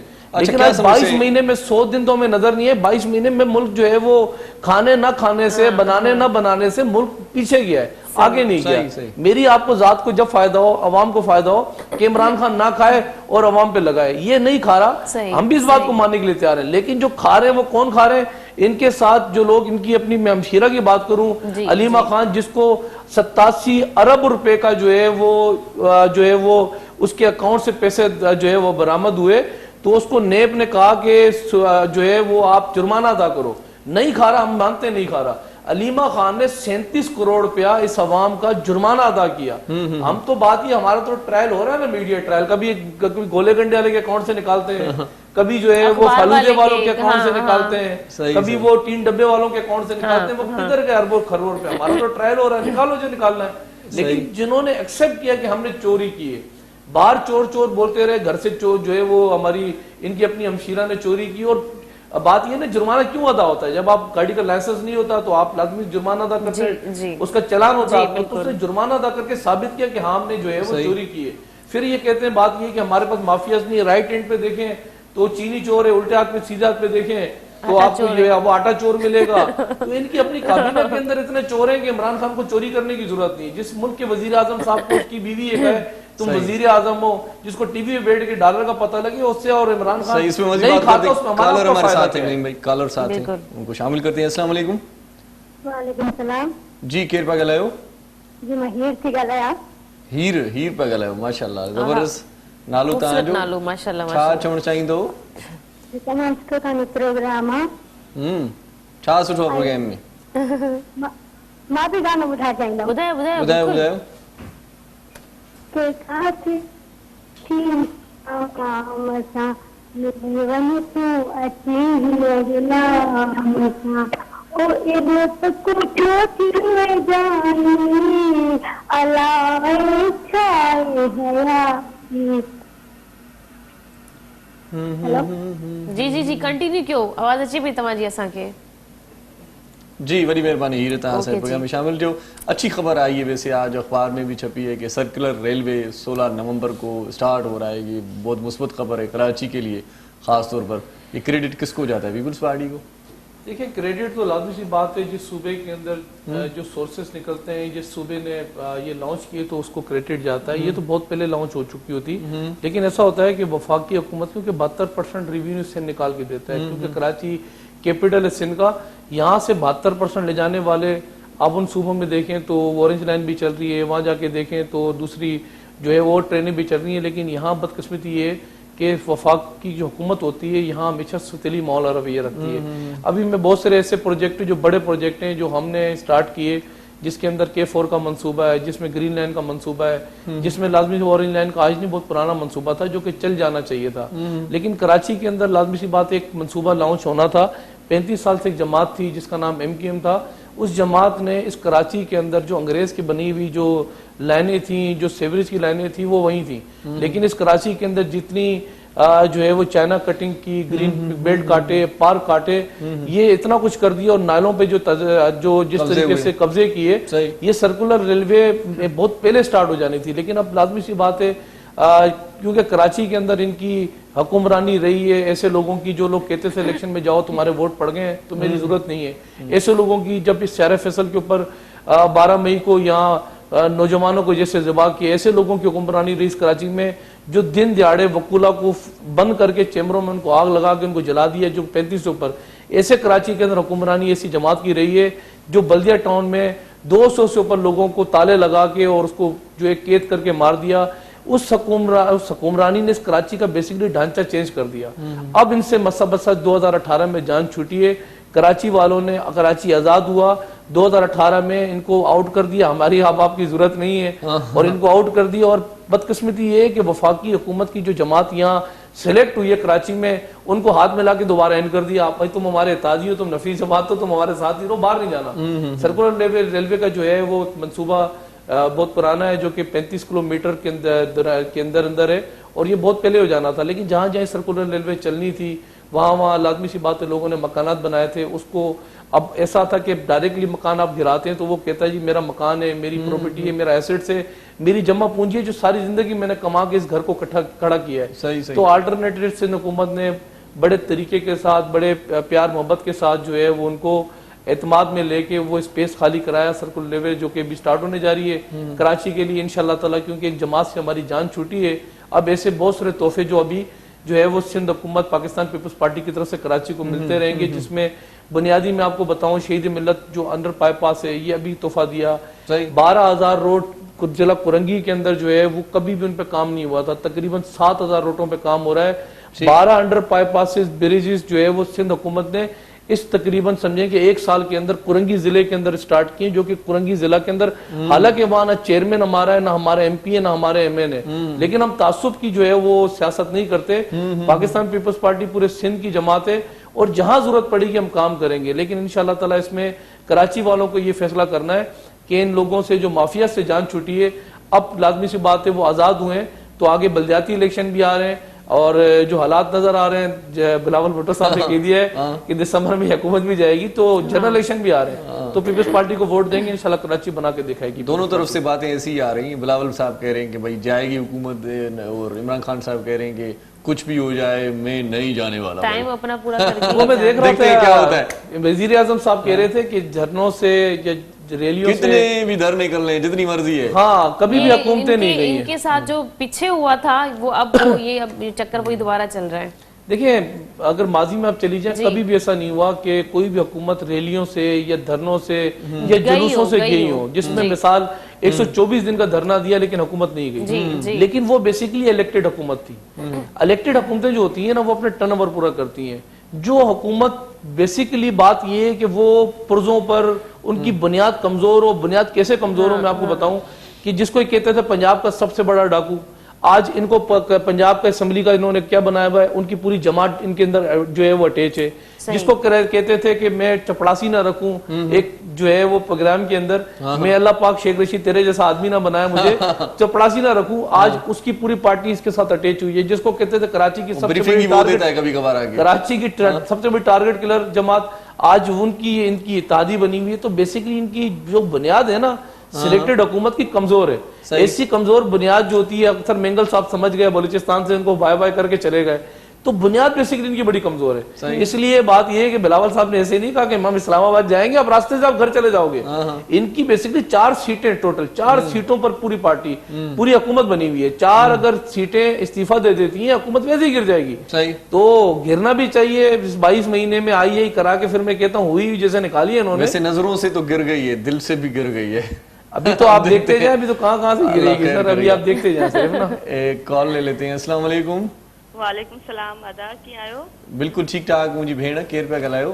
जी अदा शाज़ा थी ॻाल्हायां हाला सां। शाज़िया, किथे आहियो तव्हां? गुम लॻा पिया आहियो, कॉल ई नथा कयो अॼुकल्ह। अदा तव्हां चओ था त असांखे त मयार ॾियो, वाकई बि अदा अटेंड नथा कनि। मां एतिरियूं मतिलबु कॉलूं कयां बि अॼु बि मथे मथे अटेंड कई। वरी अज़हर साहब ते ॾंड रखूं था असां। जी अदा तव्हां असांजा रेगुलर कॉलर आहियो, तव्हां वाकई में बि तव्हांजी अणहूंद महसूस थींदी आहे। हा अदा बिल्कुलु अदा, मां बि करण जी कोशिशि कंदी आहियां, पर मतिलबु अॼु ई माना मूं काफ़ी कॉल्स कयूं त मथे मथे अटेंड थी आहे मुंहिंजी कॉल। मां सम्झो त कनि न पिया अटेंड, पर जीअं ई कॉल अचे पई त पोइ वरी मां बि मतिलबु कयां पई कॉल। ख़ैर आहे अदा, शिकायतूं नथी कयां सुबुह साण। बसि तव्हांजो खे बि सलाम। Thank you so much. वालेकुम सलाम। कीअं तव्हां? ठीकु आहियो? तबियत सही आहे तव्हांजी? हा अल्हम्दुलिल्लाह बिल्कुलु ठीकु आहियां। मतिलबु छा चवणु चाहींदी भेण प्रोग्राम जे हवाले सां? हा दा तमामु ज़बरदस्त प्रोग्राम। तव्हांजो हमेशह महिमान बि तमामु बहितरीनु ईंदा आहिनि, तमामु घणी इंफॉर्मेशन ॾींदा आहिनि प्रोग्राम में। ऐं माशाल्लाह तव्हांजूं ॻाल्हियूं बि ज़बरदस्त, तमामु इंफॉर्मेटिव। तव्हां जेको मतिलबु न्यूज़ पढ़ी ॿुधाईंदा उहे बि असांखे ॾाढियूं सुठियूं लॻंदियूं आहिनि। मां कोशिशि कंदो आहियां त अख़बार मथां कोई न पढ़ंदो हुजे, पढ़ी हिते ई थो ॿुधायां। बिल्कुलु अदा तव्हां तमामु बहितरीनु अंदाज़ सां पढ़ंदा आहियो। वाकई मां बि ख़ासि करे इहो त ज़रूरु ॾिसंदी आहियां। अॼुकल्ह मतिलबु वाकई बि अख़बार कुझु घटि मतिलबु माण्हू वठनि था, तंहिंजे करे तव्हां जेको पढ़ी ॿुधाईंदा आहियो न तमामु बहितरीनु लॻंदो, तमामु सुठो लॻंदो आहे। अदा हिकिड़ी मुंहिंजी मतिलबु आहे रिक्वेस्ट आहे, तव्हां पंहिंजी शाइरी न ॿुधाईंदा आहियो हाणे प्रोग्राम में। शाइरी ॿुधाईंदो रहां प्रोग्राम में?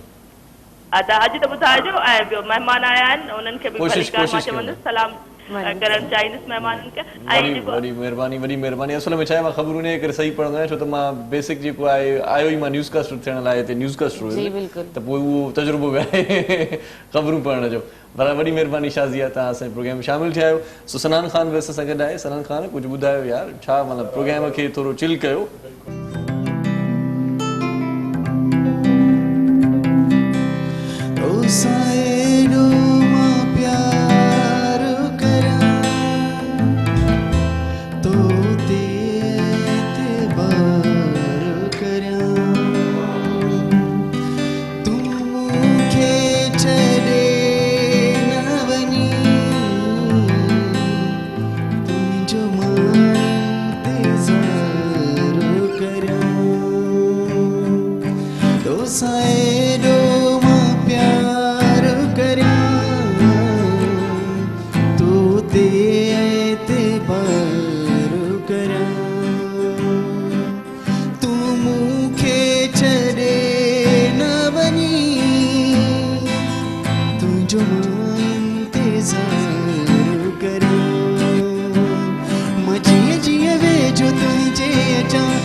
जीअं जीअं वेझो तुंहिंजे अचां, तूं तीअं तीअं दूर छो थी वञी।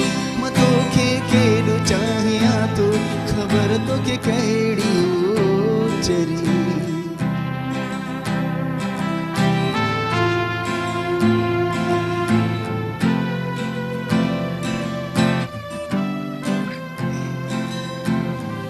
कुछ भी ना है ही जहां,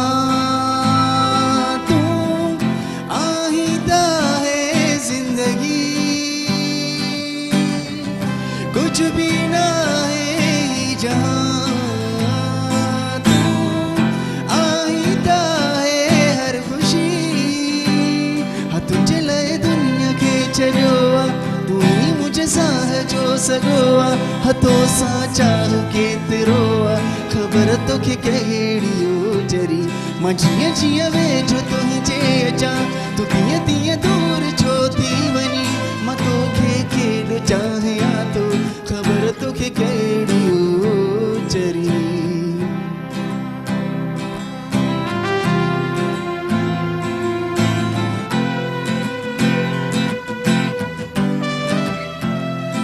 ओ सां एॾो मां प्यार करियां,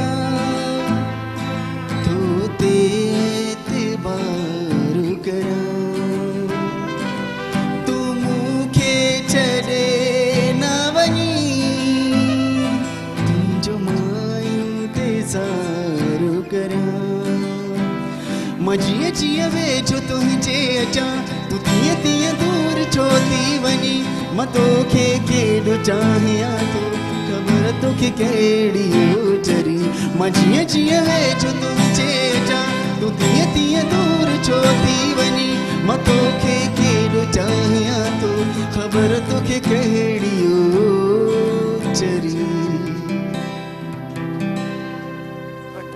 वाह साईं वाह मां तोखे कीअं चाहियां थो ख़बर तोखे कहिड़ी चली वाह अंदाज़ Thank you so much. Live ॻाइण जो वरी मज़ो पंहिंजो मज़ो पंहिंजो आहे न बिल्कुलु ऐं कॾहिं कॾहिं वरी गिटार सां ॻाइण जो मज़ो पंहिंजो आहे हा बिल्कुलु मज़ो हुनजो पर ब्रेक वठण जो मज़ो पंहिंजो आहे वठूं हिकिड़ो ब्रेक नंढड़ी साई वठूं था नाज़रीन तव्हां असां सां गॾु रहिजो ऐं ॾिसंदा रहिजो पंहिंजो प्रोग्राम सलाम खुशहाली है अमन जोड़े पैगाम मुझे सिंध के सलाम सलाम सुन खुशहाली है अमन जोड़े पैगाम मुझे सिंध के सलाम सलाम सुन जी वेलकम बैक नाज़रीन हिकु दफ़ो तव्हांखे ॿीहर भली कार थी पंहिंजे प्रोग्राम सलाम सिंध में ऐं नईम अवार्ड साहब असां सां गॾु आहिनि ख़ूबसूरत सिंगर बि असां सां गॾु आहिनि ऐं असां सां गॾु सारंग बि गॾु आहिनि ख़ूबसूरत गिटार वॼाए रहिया आहिनि हिननि सां गुफ़्तगू बि हली रही आहे असां सां गॾु असांजी ऐं माशाल्लाह हिननि जी ख़ूबसूरत वॉइस में असां ट्रैक बि ॿुधी रहिया आहियूं जेकॾहिं तव्हां पंहिंजी कंहिं फरमाइश जो को गानो ॿुधणु चाहियो था असांजे प्रोग्राम में कॉल करे शामिल थी वञो ऐं पंहिंजी फरमाइश जो पाण बि असांखे गानो ॿुधाए सघो था असांजे ख़ूबसूरत सिंगर खां बि तव्हां गाना ॿुधी बि सघो था अक्सर तर सिंगर जे तव्हांजे चवण जो माना जेको स्टाइल आहे न एतिरो त ज़बरदस्त हुयो जो कॉलर अची वियो आहे अच्छा जी शामिल कयूं ठीकु था आहे बिल्कुलु अस्सलाम वालेकुम हेलो अस्सलाम वालेकुम सर वालेकुम सलाम केरु पिया ॻाल्हायो शुमाइला परियत आहियां हिंगोर जा खां हिंगोर जा खां शुमाइला कीअं आहियो ठीकु आहियो अल्हम्दुलिल्लाह सर तव्हां कीअं आहियो भाई सदब कीअं आहिनि मां बिल्कुलु ठीकु ठाक आहियां असीं ज़बरदस्त आहियूं छा चवंदव प्रोग्राम जे हवाले सां कुझु ॿुधाईंदो जी प्रोग्राम माशाल्लाह ॾाढो सुठो आहे ऐं अॼु तव्हां बि ॾाढा सुठा पिया लॻो भाई सदब बि सुठी पई लॻे माशाल्लाह थैंक यू ऐं तव्हां गेस्ट खे बि अस्सलाम वालेकुम वालेकुम सलाम थैंक यू जी मां ॿुधाइणु चाहिंदमि जी जी जी जी ॿुधायो ॿुधायो जी सॉन्ग ॿुधाईंदमि ॿुधायो ॿुधायो सर इरशाद जागदानी खां मूंखे हिकु फरमाइश बि आहे हू पूरी करे छॾनि त महिरबानी थींदी जी जी कहिड़ी फरमाइश आहे तव्हांजी जी हू सॉन्ग ॿुधाए छॾ जेको तव्हांजो आहे तूं बि सुहिणी मां बि सुहिणो मिली जोड़ी भली आहे कोशिशि कयूं था तव्हां ॿुधायो पहिरियां त पोइ मां ॿुधायां थो जी जी ॿुधायो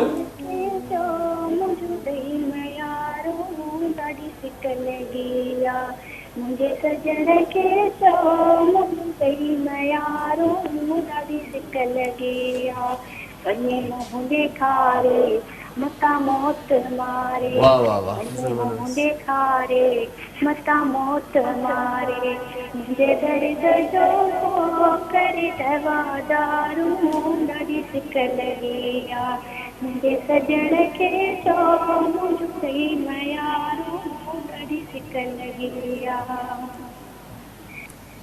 बिल्कुलु ख़ूबसूरत वॉइस ऐं गानो बि सुठो तव्हां सिलेक्ट कयो आहे ज़बरदस्त ॾाढी ख़ुशी थी तव्हांजी हीउ गानो ॿुधी वॾी महिरबानी प्रोग्राम में शामिल थियण जे लाइ ऐं मां सिंगर खां हिकिड़ो सुवालु करणु चाहींदसि घणो करे ईअं हूंदो आहे असांजा सिंगर पंहिंजे मथां ध्यानु कोन ॾींदा आहिनि उन्हनि खे बसि हिकिड़ी पंहिंजो दिमाग़ ठहियलु हूंदो आहे असांखे सिर्फ़ु ॻाइणो आहे माशाल्लाह तव्हां प्यारा बि आहियो हैंडसम बि आहियो घटि उमिरि आहियो त मतिलबु इनजी तव्हां छा पंहिंजो माइंड में रखियो आहे त मूंखे सिर्फ़ु पॉप सॉन्ग्स ई तव्हांखे ॻाइणा आहिनि या अदरवाइज़ तव्हां कॾहिं को सूफ़ी कलाम ॻाइण जो सोचियो आहे मतिलबु मां कोशिशि कंदो आहियां त आर्टिस्ट जेको हूंदो आहे न उनखे हर जेका आहे न एक्ट या मतिलबु हर सॉन्ग ॻाइणु घुरिजे हर हुन फील्ड में मतिलबु इहा अलॻि अलॻि हिकिड़ी दुनिया हूंदी आहे सूफ़ीज़म हिकिड़ी अलॻि शइ आहे पॉप हिकिड़ी अलॻि आहे जैज़ आहे राग आहे क्लासिकल आहे नीम क्लासिकल आहे there are many different kinds of music so मुंहिंजो पंहिंजो पसंदीदा जेको आहे उहो पॉप आहे मां पॉप खे मतिलबु ऐं वेस्टर्न इंस्ट्रूमेंट ते मूंखे हीअ जी गिटार वग़ैरह इहे वेस्टर्न आहिनि त उन्हनि ते मूंखे ॻाइण में तमामु घणो मज़ो ईंदो आहे पर मां कोशिशि कंदो आहियां त मां डिफरेंट जेके आहिनि म्यूज़िक्स खे टच कयां मां क्लासिकल बि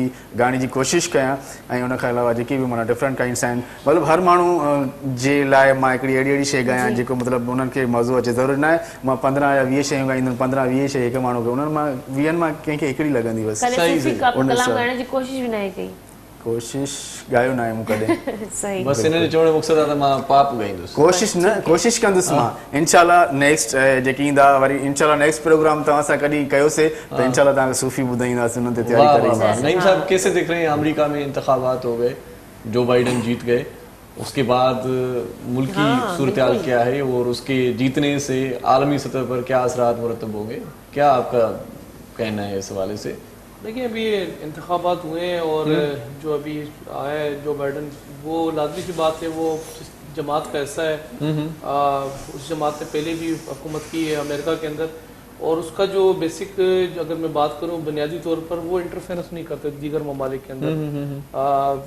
براک اوباما دیکھ لیں, اس نے بڑا ٹائم گزارا, اس کا کوئی لینا دینا نہیں ہے پاکستان میں کیا ہوتا ہے, وہ کہتے ہیں we don't care about it, India میں کیا ہوتا ہے, سعودی عرب میں کیا ہوتا ہے, عراق میں کیا ہے, ایران میں کیا, فلسطین میں کیا, وہ کہتے ہیں اپنی اکنومی جنریٹ کرنی ہے, اپنی خود مختاری کو تسلیم خود مختاری, وہ کہتے ہیں اپنے ملک کے اندر انٹرفیئرنس کرنا ہے, کیونکہ اب آپ کو پتا ہے جو گیا ہے وہ اس نے جو پوری دنیا کے اندر جس طریقے سے ہاں بلا وجہ کے اندر, اور لازمی بات ہے اس نے جو حالات پیدا کر دیے تھے, جو حالات پیدا کیے, آج انڈیا دیکھ لیں, انڈیا کے اندر وہ مودی وزیر اعظم بنا جس مودی نے جب وہ وزیر اعلیٰ پنجاب گجرات تھا تو جو اس نے کچھ کیا گجرات کے اندر, نوجوانوں کو ذبح کرایا, خواتین کے ساتھ جو کچھ کرایا, وزیر اعلیٰ تھا وہاں, پوری دنیا نے اس پہ پابندی لگائی تھی, پھر اس کو وزیر اعظم بنایا گیا. مطلب یہ بھی تو آپ دیکھیں نا, پھر اگر بات کریں تو یہاں بھی کافی سارا اثر آتا ہے, یہاں بھی اثر آیا. اور اسی طریقے سے سعودی عرب ہے, پھر سعودی عرب کے ساتھ دبئی ہے اور دیگر ممالک کے اندر وہ بلا وجہ کی اس کی انٹرفیئرنس تھی. اور کورونا جیسی عالمی وبا کے اندر جتنا وہ مذاق لے رہا تھا کہ ایک دفعہ تو اس نے کہا جی 2 لاکھ لوگ مر جائیں گے, مطلب آپ وہاں کے صدر ہو, آپ یہ باتیں آپ کے زیب نہیں دیتی, مر جاؤ گے, یہ باتیں آپ پہ زیب نہیں دیتی. ایک وہاں ایک مشکل آتا ہے, ایک ہمارے ملا ہوا ہے کہ کھانسی ہو جائے, زکام ہو جائے, نزلہ ہو جائے, سمجھنا کورونا نہیں ہوا ہے, تو کوئی پوچھے اس سے بھائی یہ کورونا ہوتا کیسے, اگر یہ چیزیں ہو جائے. میں ایک کلپ دیکھ رہا تھا سوشل میڈیا پہ, تو کسی خاتون اینکر نے کسی پبلک پوائنٹ پہ کھڑی تھی, کسی سے پوچھا کہ آپ کا پسندیدہ ایکٹر کون ہے, تو اس نے بڑی دیدہ دلیری سے کہا عمران خان صاحب. میرا آئیڈیل ہے, وہ جس طرح سے ایکٹنگ کرتا ہے نا, مطلب کمال ہے. تو وہی آپ نے بات کر دی کہ بھائی یہاں پر وہ بس اصل میں جو مشکل اس وقت جس ایشیا پٹی پر جو موجود ہیں, ادھر ہمارے پاس ایک عدد مودی ملا ہوا ہے, اس کا کام بھی یہی ہے بلا وجہ تعصب اور جو حالات وہاں پیدا کیے ہوئے ہیں آج کشمیر میں, جو کچھ اس طرح جو ظلم کر رہا ہے اس وقت, تو اس کا بھی افیکٹ آئے گا, لازمی سی بات ہے. خطے پر افغانستان ہے, پھر دیگر اور ممالک پر اب وہ اپوزیشن سنبھالے گا تو آئے گا, تو اس کے بعد کافی سارا فرق آئے گا. لیکن اس کے آنے سے یہ کہ کیونکہ امریکہ کے اندر ایک فساد ہمیشہ آپ دیکھ رہے تھے 3-4 سال سے, وہ بلیک جو وہاں ہمارے بھائی ہیں وہاں جو کالوں کی اور گوروں کی جو جھڑپیں چلتی تھیں, کبھی اٹھا کے ان کو فائر مار دیتے تھے صحیح پورا, کبھی وہ ریاست کے اندر وہاں جو ہے وہ جھڑپیں چل رہی ہیں, کبھی وہاں لوٹ مار چل رہی ہے, کبھی نیو یارک میں چل رہی ہے, کبھی واشنگٹن میں چل رہی ہے. دونوں گورے تھے, گوروں کے مابین مقابلہ ہوا, بڑا سخت مقابلہ تھا. اچھا, اور دوسری بات دیکھنے کو ملی کہ امریکہ میں بھی دھاندلی ہوتی ہے کیا بلا, مطلب وہ ایک سپر پاور کہا جاتا ہے, تو وہاں پر بھی شکایتیں ہو گئی, بھائی ٹرمپ نے کہہ دیا کہ دھاندلی ہوئی ہے میرے ساتھ, بات ہے سیدھی سی میں کوٹ جاؤں گا.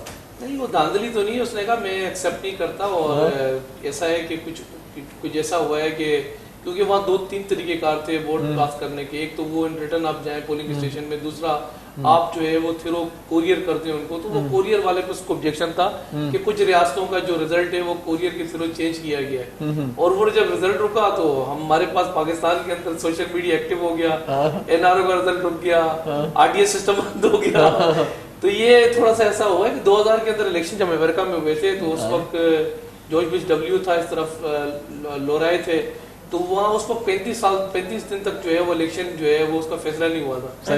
پہلے بھی ایسا ہوا ہے کہ فیصلے وہاں 35 دن بعد وہاں آتے رہے اور ڈیسیجن آتے رہے. ٹھیک ہے, ان کا وہ ان کی اپنی ایک سوچ ہے, وہ اب اس نے ایکسیپٹ نہیں کیا تو وہ سپریم کورٹ کا دروازہ بجایا. لیکن اگر ابھی بات کروں تو جس سے وہ جتنی سیٹیں نکال گیا جو بائیڈن, وہ میں سمجھتے ہی ہوں کہ ڈونلڈ ٹرمپ نہیں نکال سکتا. اچھا, ویسے جو بائیڈن کی تصاویر زرداری صاحب کے ساتھ بھی بڑی شیئر ہوتی رہی جب یہ الیکشن ہو رہے تھے, تو کیا اچھے کوئی تعلقات ہیں, کوئی ہمارے ملک کو خاص طور پر پیپلز پارٹی کو کوئی فائدہ ہوگا؟ دیکھیے, زرداری صاحب کی جب حکومت تھی, پیپلز پارٹی کی جب حکومت تھی, زرداری صاحب پریزیڈنٹ تھے اس ملک کے, کیونکہ ابھی اس وقت میں کل بھی ایک ٹاک شوز کے اندر تھا تو وہاں کہہ رہے تھے کہ آپ نے سندھ میں کوئی ڈیلیور نہیں کیا, تو ابھی گلگت کے الیکشن کے آپ ڈیلیور کرنے کی بات کرتے ہیں. جب آپ کا دور تھا, جب آپ کا وزیر اعلیٰ تھا گلگت کے اندر 2009 کے اندر, تو اس وقت آپ چاہتے تو اس کو ٹورزم سٹی بنا لیتے, ٹورزم صوبہ بنا لیتے اس کو, وہاں اگر رہائشیں ہو جاتی تو بدقسمتی رہی 2009 کے اندر جب ہمیں حکومت ملی تھی نا یہاں، تو آپ بلیو کریں جو حالات ہمیں ملے تھے، ٹورزم نہیں ملے تھے، ہمیں ٹیررزم ملا تھا سر. صحیح گلگت کے اس جو پہ حالات بات کرتے ہیں، کنٹینیو کرتے ہیں. کالرز آتے ہیں ہمارے. نور علی چانگ اسا گڈا ہے. السلام علیکم. وعلیکم السلام. صدر چھالا ٹھیک صحیح بالکل بھائی ٹھیک لگا پہ آئیں تا پانچو حال وال لو ڈبل خوشی تھی جی ہاں صحیح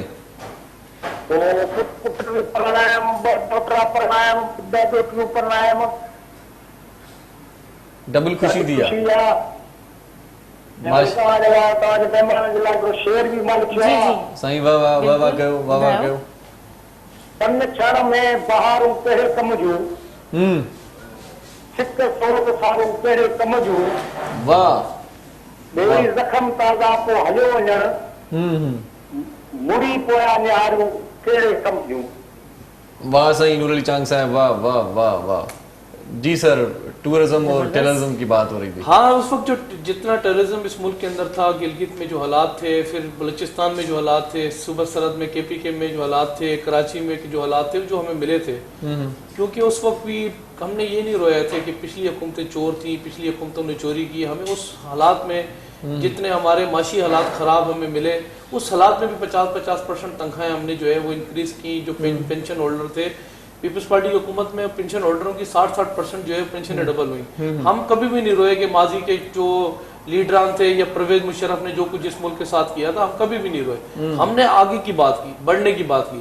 تو اسی کا ایک روانیہ تھا. جو بائیڈن پاکستان وہ آئے تھے کیونکہ وہ وائس پریزیڈنٹ تھے امریکہ کے، پاکستان میں آنا ایک خوشائن بات تھی. جو ہمارے بیسکلی تعلقات تھے انٹرنیشنلی، خاص طور پہ اس وقت جب ہمیں حکومت ملی تھی، اس تعلقات کا اگر سب سے بڑا جو ہمیں پاکستان کو جو گفٹ ملا، ہمیشہ کوئی نہ کوئی جب ہماری حکومتیں ہی ہم دے کے گئے. ایٹم بم ذوالفقار علی بھٹو صاحب نے دیا، پھر میزائل ٹیکنالوجی ہمیں محترمہ بینظیر نے دی. زرداری صاحب نے ایک سائن کر کے دیا منصوبہ، جس کو لوگ کہتے ہیں یہ میاں صاحب کے دور میں یہ منصوبہ سائن ہوا. پرویز مشرف 8-9 سال حکمرانی کی، لیکن اس نے جوتے گھس دیے کہ چائنا کے ساتھ CPEC سائن کرے. نہیں کیا چائنا نے، کیونکہ آمریت اور جمہوریت میں فرق ہوتا ہے. آمریت کے لوگ جو سگنیچر کرتے ہیں ان کی بیسکلی کوئی ورک نہیں ہوتی ہے. جمہوریت میں جب آئے تو 2013 اور بگننگ کے جو ہے وہ بند کے اندر جو ہے وہ زرداری صاحب نے یہ CPEC سائن کی اور جو اس ملک کو تحفہ دیا. یہ انٹرنیشنل تعلقات تھے ہمارے. 200 سے اوپر جو ہے وہ وزٹ کیے چائنا کے، پھر چائنا کے یہاں وزٹ آنا. اور اس میں ہمارا جو ان کے ساتھ پہلا منصوب جو چیز تھی وہ تھی سیکیورٹی کے حالات. اور سیکیورٹی کے اندر ہم جاتے جاتے، اور جو ابھی لوگ کہتے ہیں کہ میاں صاحب کی حکومت میں وہ کریڈٹ میاں صاحب کو دینا چاہیے، ضرب آپریشن ہے، نیشنل ایکشن پلان ہے، یہ زرداری صاحب نے اس وقت یہ پلان بنا کے گئے تھے. آنے والی حکومت نے اس کو کنٹینیو کیا. ضرب آپریشن، پھر رد الفساد، اور اسی طریقے سے نیشنل ایکشن پلان. یہ تو وہ جو ہم دے کے گئے تھے، وہ جو ہونے تھے آگے جا کے، اور جب ہوئے تو یہ پاکستان کلین ہوا. ابھی جو وزیر اعظم صاحب اس وقت موجود ہیں، خدا کی قسم میں دعوے سے کہتا ہوں، اگر اس وقت اس کو حکومت ملتی نا، جب اس ملک کے اندر بم خودکش حملے ہوا کرتے تھے گلگت کے اندر، جب وہاں بسوں سے اتار کے ہمارے تشی بھائیوں کو جو ہے وہ مطلب جس طریقے سے ذبح کیا جاتا تھا، اس کراچی کی جو ٹارگٹ کلر جماعت جو تھی، وہ اس کراچی کے اوپر جو ہے وہ جو حالات پیدا کیے ہوئے تھے، بلوچستان کے حالات ملتے ہیں. جو بھٹکی جس طریقے سے وہ پرویز مشرف بھٹی صاحب کو جو ہے وہ شہید کر کے گیا تھا، اگر اس کو وہ حالات ملتے جب 16 گھنٹے ٹرینیں نہیں آتی تھی، 18 گھنٹے بجلی نہیں ہوتی تھی، تو میں کہتا یہ تو مطلب سارے زندگی پیٹتا ہی رہتا اپنا کو. اس کو سب ٹھیک ملا. گیس کے بحران سے نکلا ملک، گیس کا بڑا منصوبہ حاصل زرداری نے ایران کے ساتھ سائن کیا. ہم نے تو میں آپ کو بتاؤں اس کو پاکستان بالکل کلین کر کے دیا، لیکن وہ کلین پاکستان کا جو اس نے برا حال کیا، آج جو بیڑا وغیرہ کیا، جو آج معیشت جہاں اس نے کھڑی کر دی ہے، ملک کی سلامتی جہاں کھڑی کر دی ہے. سعودی عرب سے تعلقات آپ کے خراب ہو گئے. آپ انڈیا کے ساتھ انڈیا کا وزیر اعظم آپ مس کال ان کو دیتے ہو، آج اس کے ساتھ حالات خراب ہو گئے. آپ کا کشمیر آتے چلا گیا. تو ان کی بیسیکلی کوئی کسی قسم کا کوئی کام نہیں ہے. ان کا کام 22 مہینے سے ایک ہی ہے کہ وہ پچھلے چلے چور ہیں، اور وہ بھی چور ہیں، اس نے بھی چوری کی ہے. ابھی وہ وزیر اعظم صاحب گلگت کے اندر وہ اسپیچ کر رہے تھے، قوم سے کھڑے ہوئے وہ کہہ رہے تھے گلگت بھائیوں سے کہ میں آپ کو بتانا چاہتا ہوں، میں جوانی میں یہاں گھوڑے جو ہے وہ میں چلاتا تھا یہاں گلگت کے اندر، میں ان کو چھوڑوں گا نہیں جو میں سے اناروں مانگے. بھائی ہمیں تم پکڑو، ہمیں کرنٹ لگاؤ، ساری اپوزیشن کو جیلوں میں ڈال دی ہے، چلیں اللہ خیر کرے. ڈیلیور کر دو. ایک اچھا سانگ سنتے ہیں سنان خان کی آواز میں. زبردست کلام بدوں تھا سنان کی آواز میں. جی نہیں واہ واہ.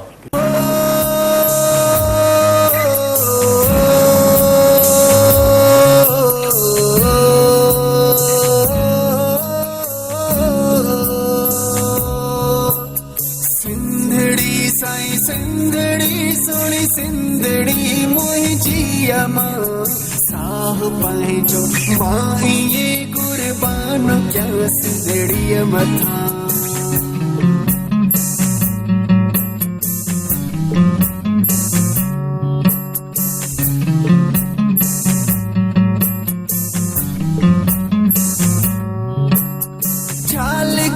तुझी सूह ते बेवस आहे मुंहिंजो कलम तू ई मुंहिंजी जन्नत तो ई चवे मुंहिंजो पान सिंध तुंहिंजी सूह अल्फाज़ आणिया मां किथां सिंध तुंहिंजी सूह अल्फाज़ आणिया मां किथां साह पंहिंजो मां ये कुर्बान कयां सिंधड़ीअ मथां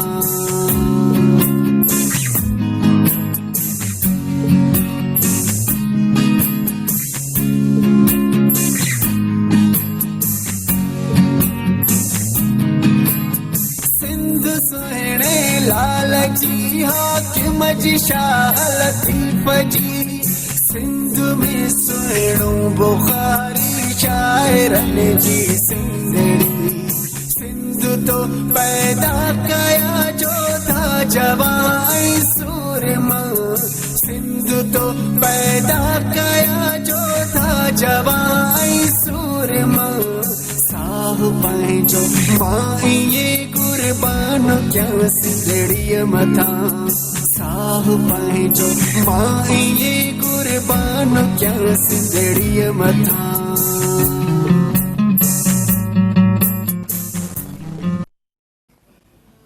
वाह सही वाह साहु पंहिंजो मां कुर्बान कयां सिंधड़ीअ मथां ज़बरदस्त सो खूबसूरत ट्रैक अञा प्रोग्राम जारी आहे असां हितां गॾु आहियूं सो नंढड़ी साही जो वक़्तु थियो आहे बिल्कुलु हलूं था हिकिड़ी नंढड़ी कमर्शियल ब्रेक जे तरफ़ ब्रेक खां पोइ जल्द वापसि था अचूं ॾिसंदा रहो तव्हांजो पंहिंजो प्रोग्राम असांजो प्रोग्राम सलाम सिंध खुशहाली है अमन जोड़े पैगाम मुझे सिंध के सलाम सलाम सिंध खुशहाली है अमन जोड़े पैगाम मुझे सिंध के सलाम सलाम सिंध जी भलीकार चऊं था तव्हांखे पंहिंजो प्रोग्राम सलाम सिंध में ऐं असीं तव्हां सां गॾु आहियूं सदफ़ इरशाद मुअज़्ज़िज़ महिमान नईम अवान साहिब अदनान खान ऐं गॾोगॾु असांजो साथी सारंग आसवाणी असां सां गॾु आहे उस्ताद मोहरम नाज़ बि पसे पर्दा मौसीक़ी ॾिए पियो उहो बि असां सां गॾु सो बहरहाल कचहरी अञा हले पई ऐं प्रोग्राम जो जेको तसलसुल आहे उनखे न टोड़ींदासीं ॻाल्हियुनि खे कंटिन्यू कंदासीं आई जी सिंध के मामले पे थोड़ा सा आ जाते हैं तो कोर्ट ऑफ इंक्वायरी मुकम्मल हो गई और बिलावल भुट्टो जरदारी साहब ने मुस्बत पैगाम दिया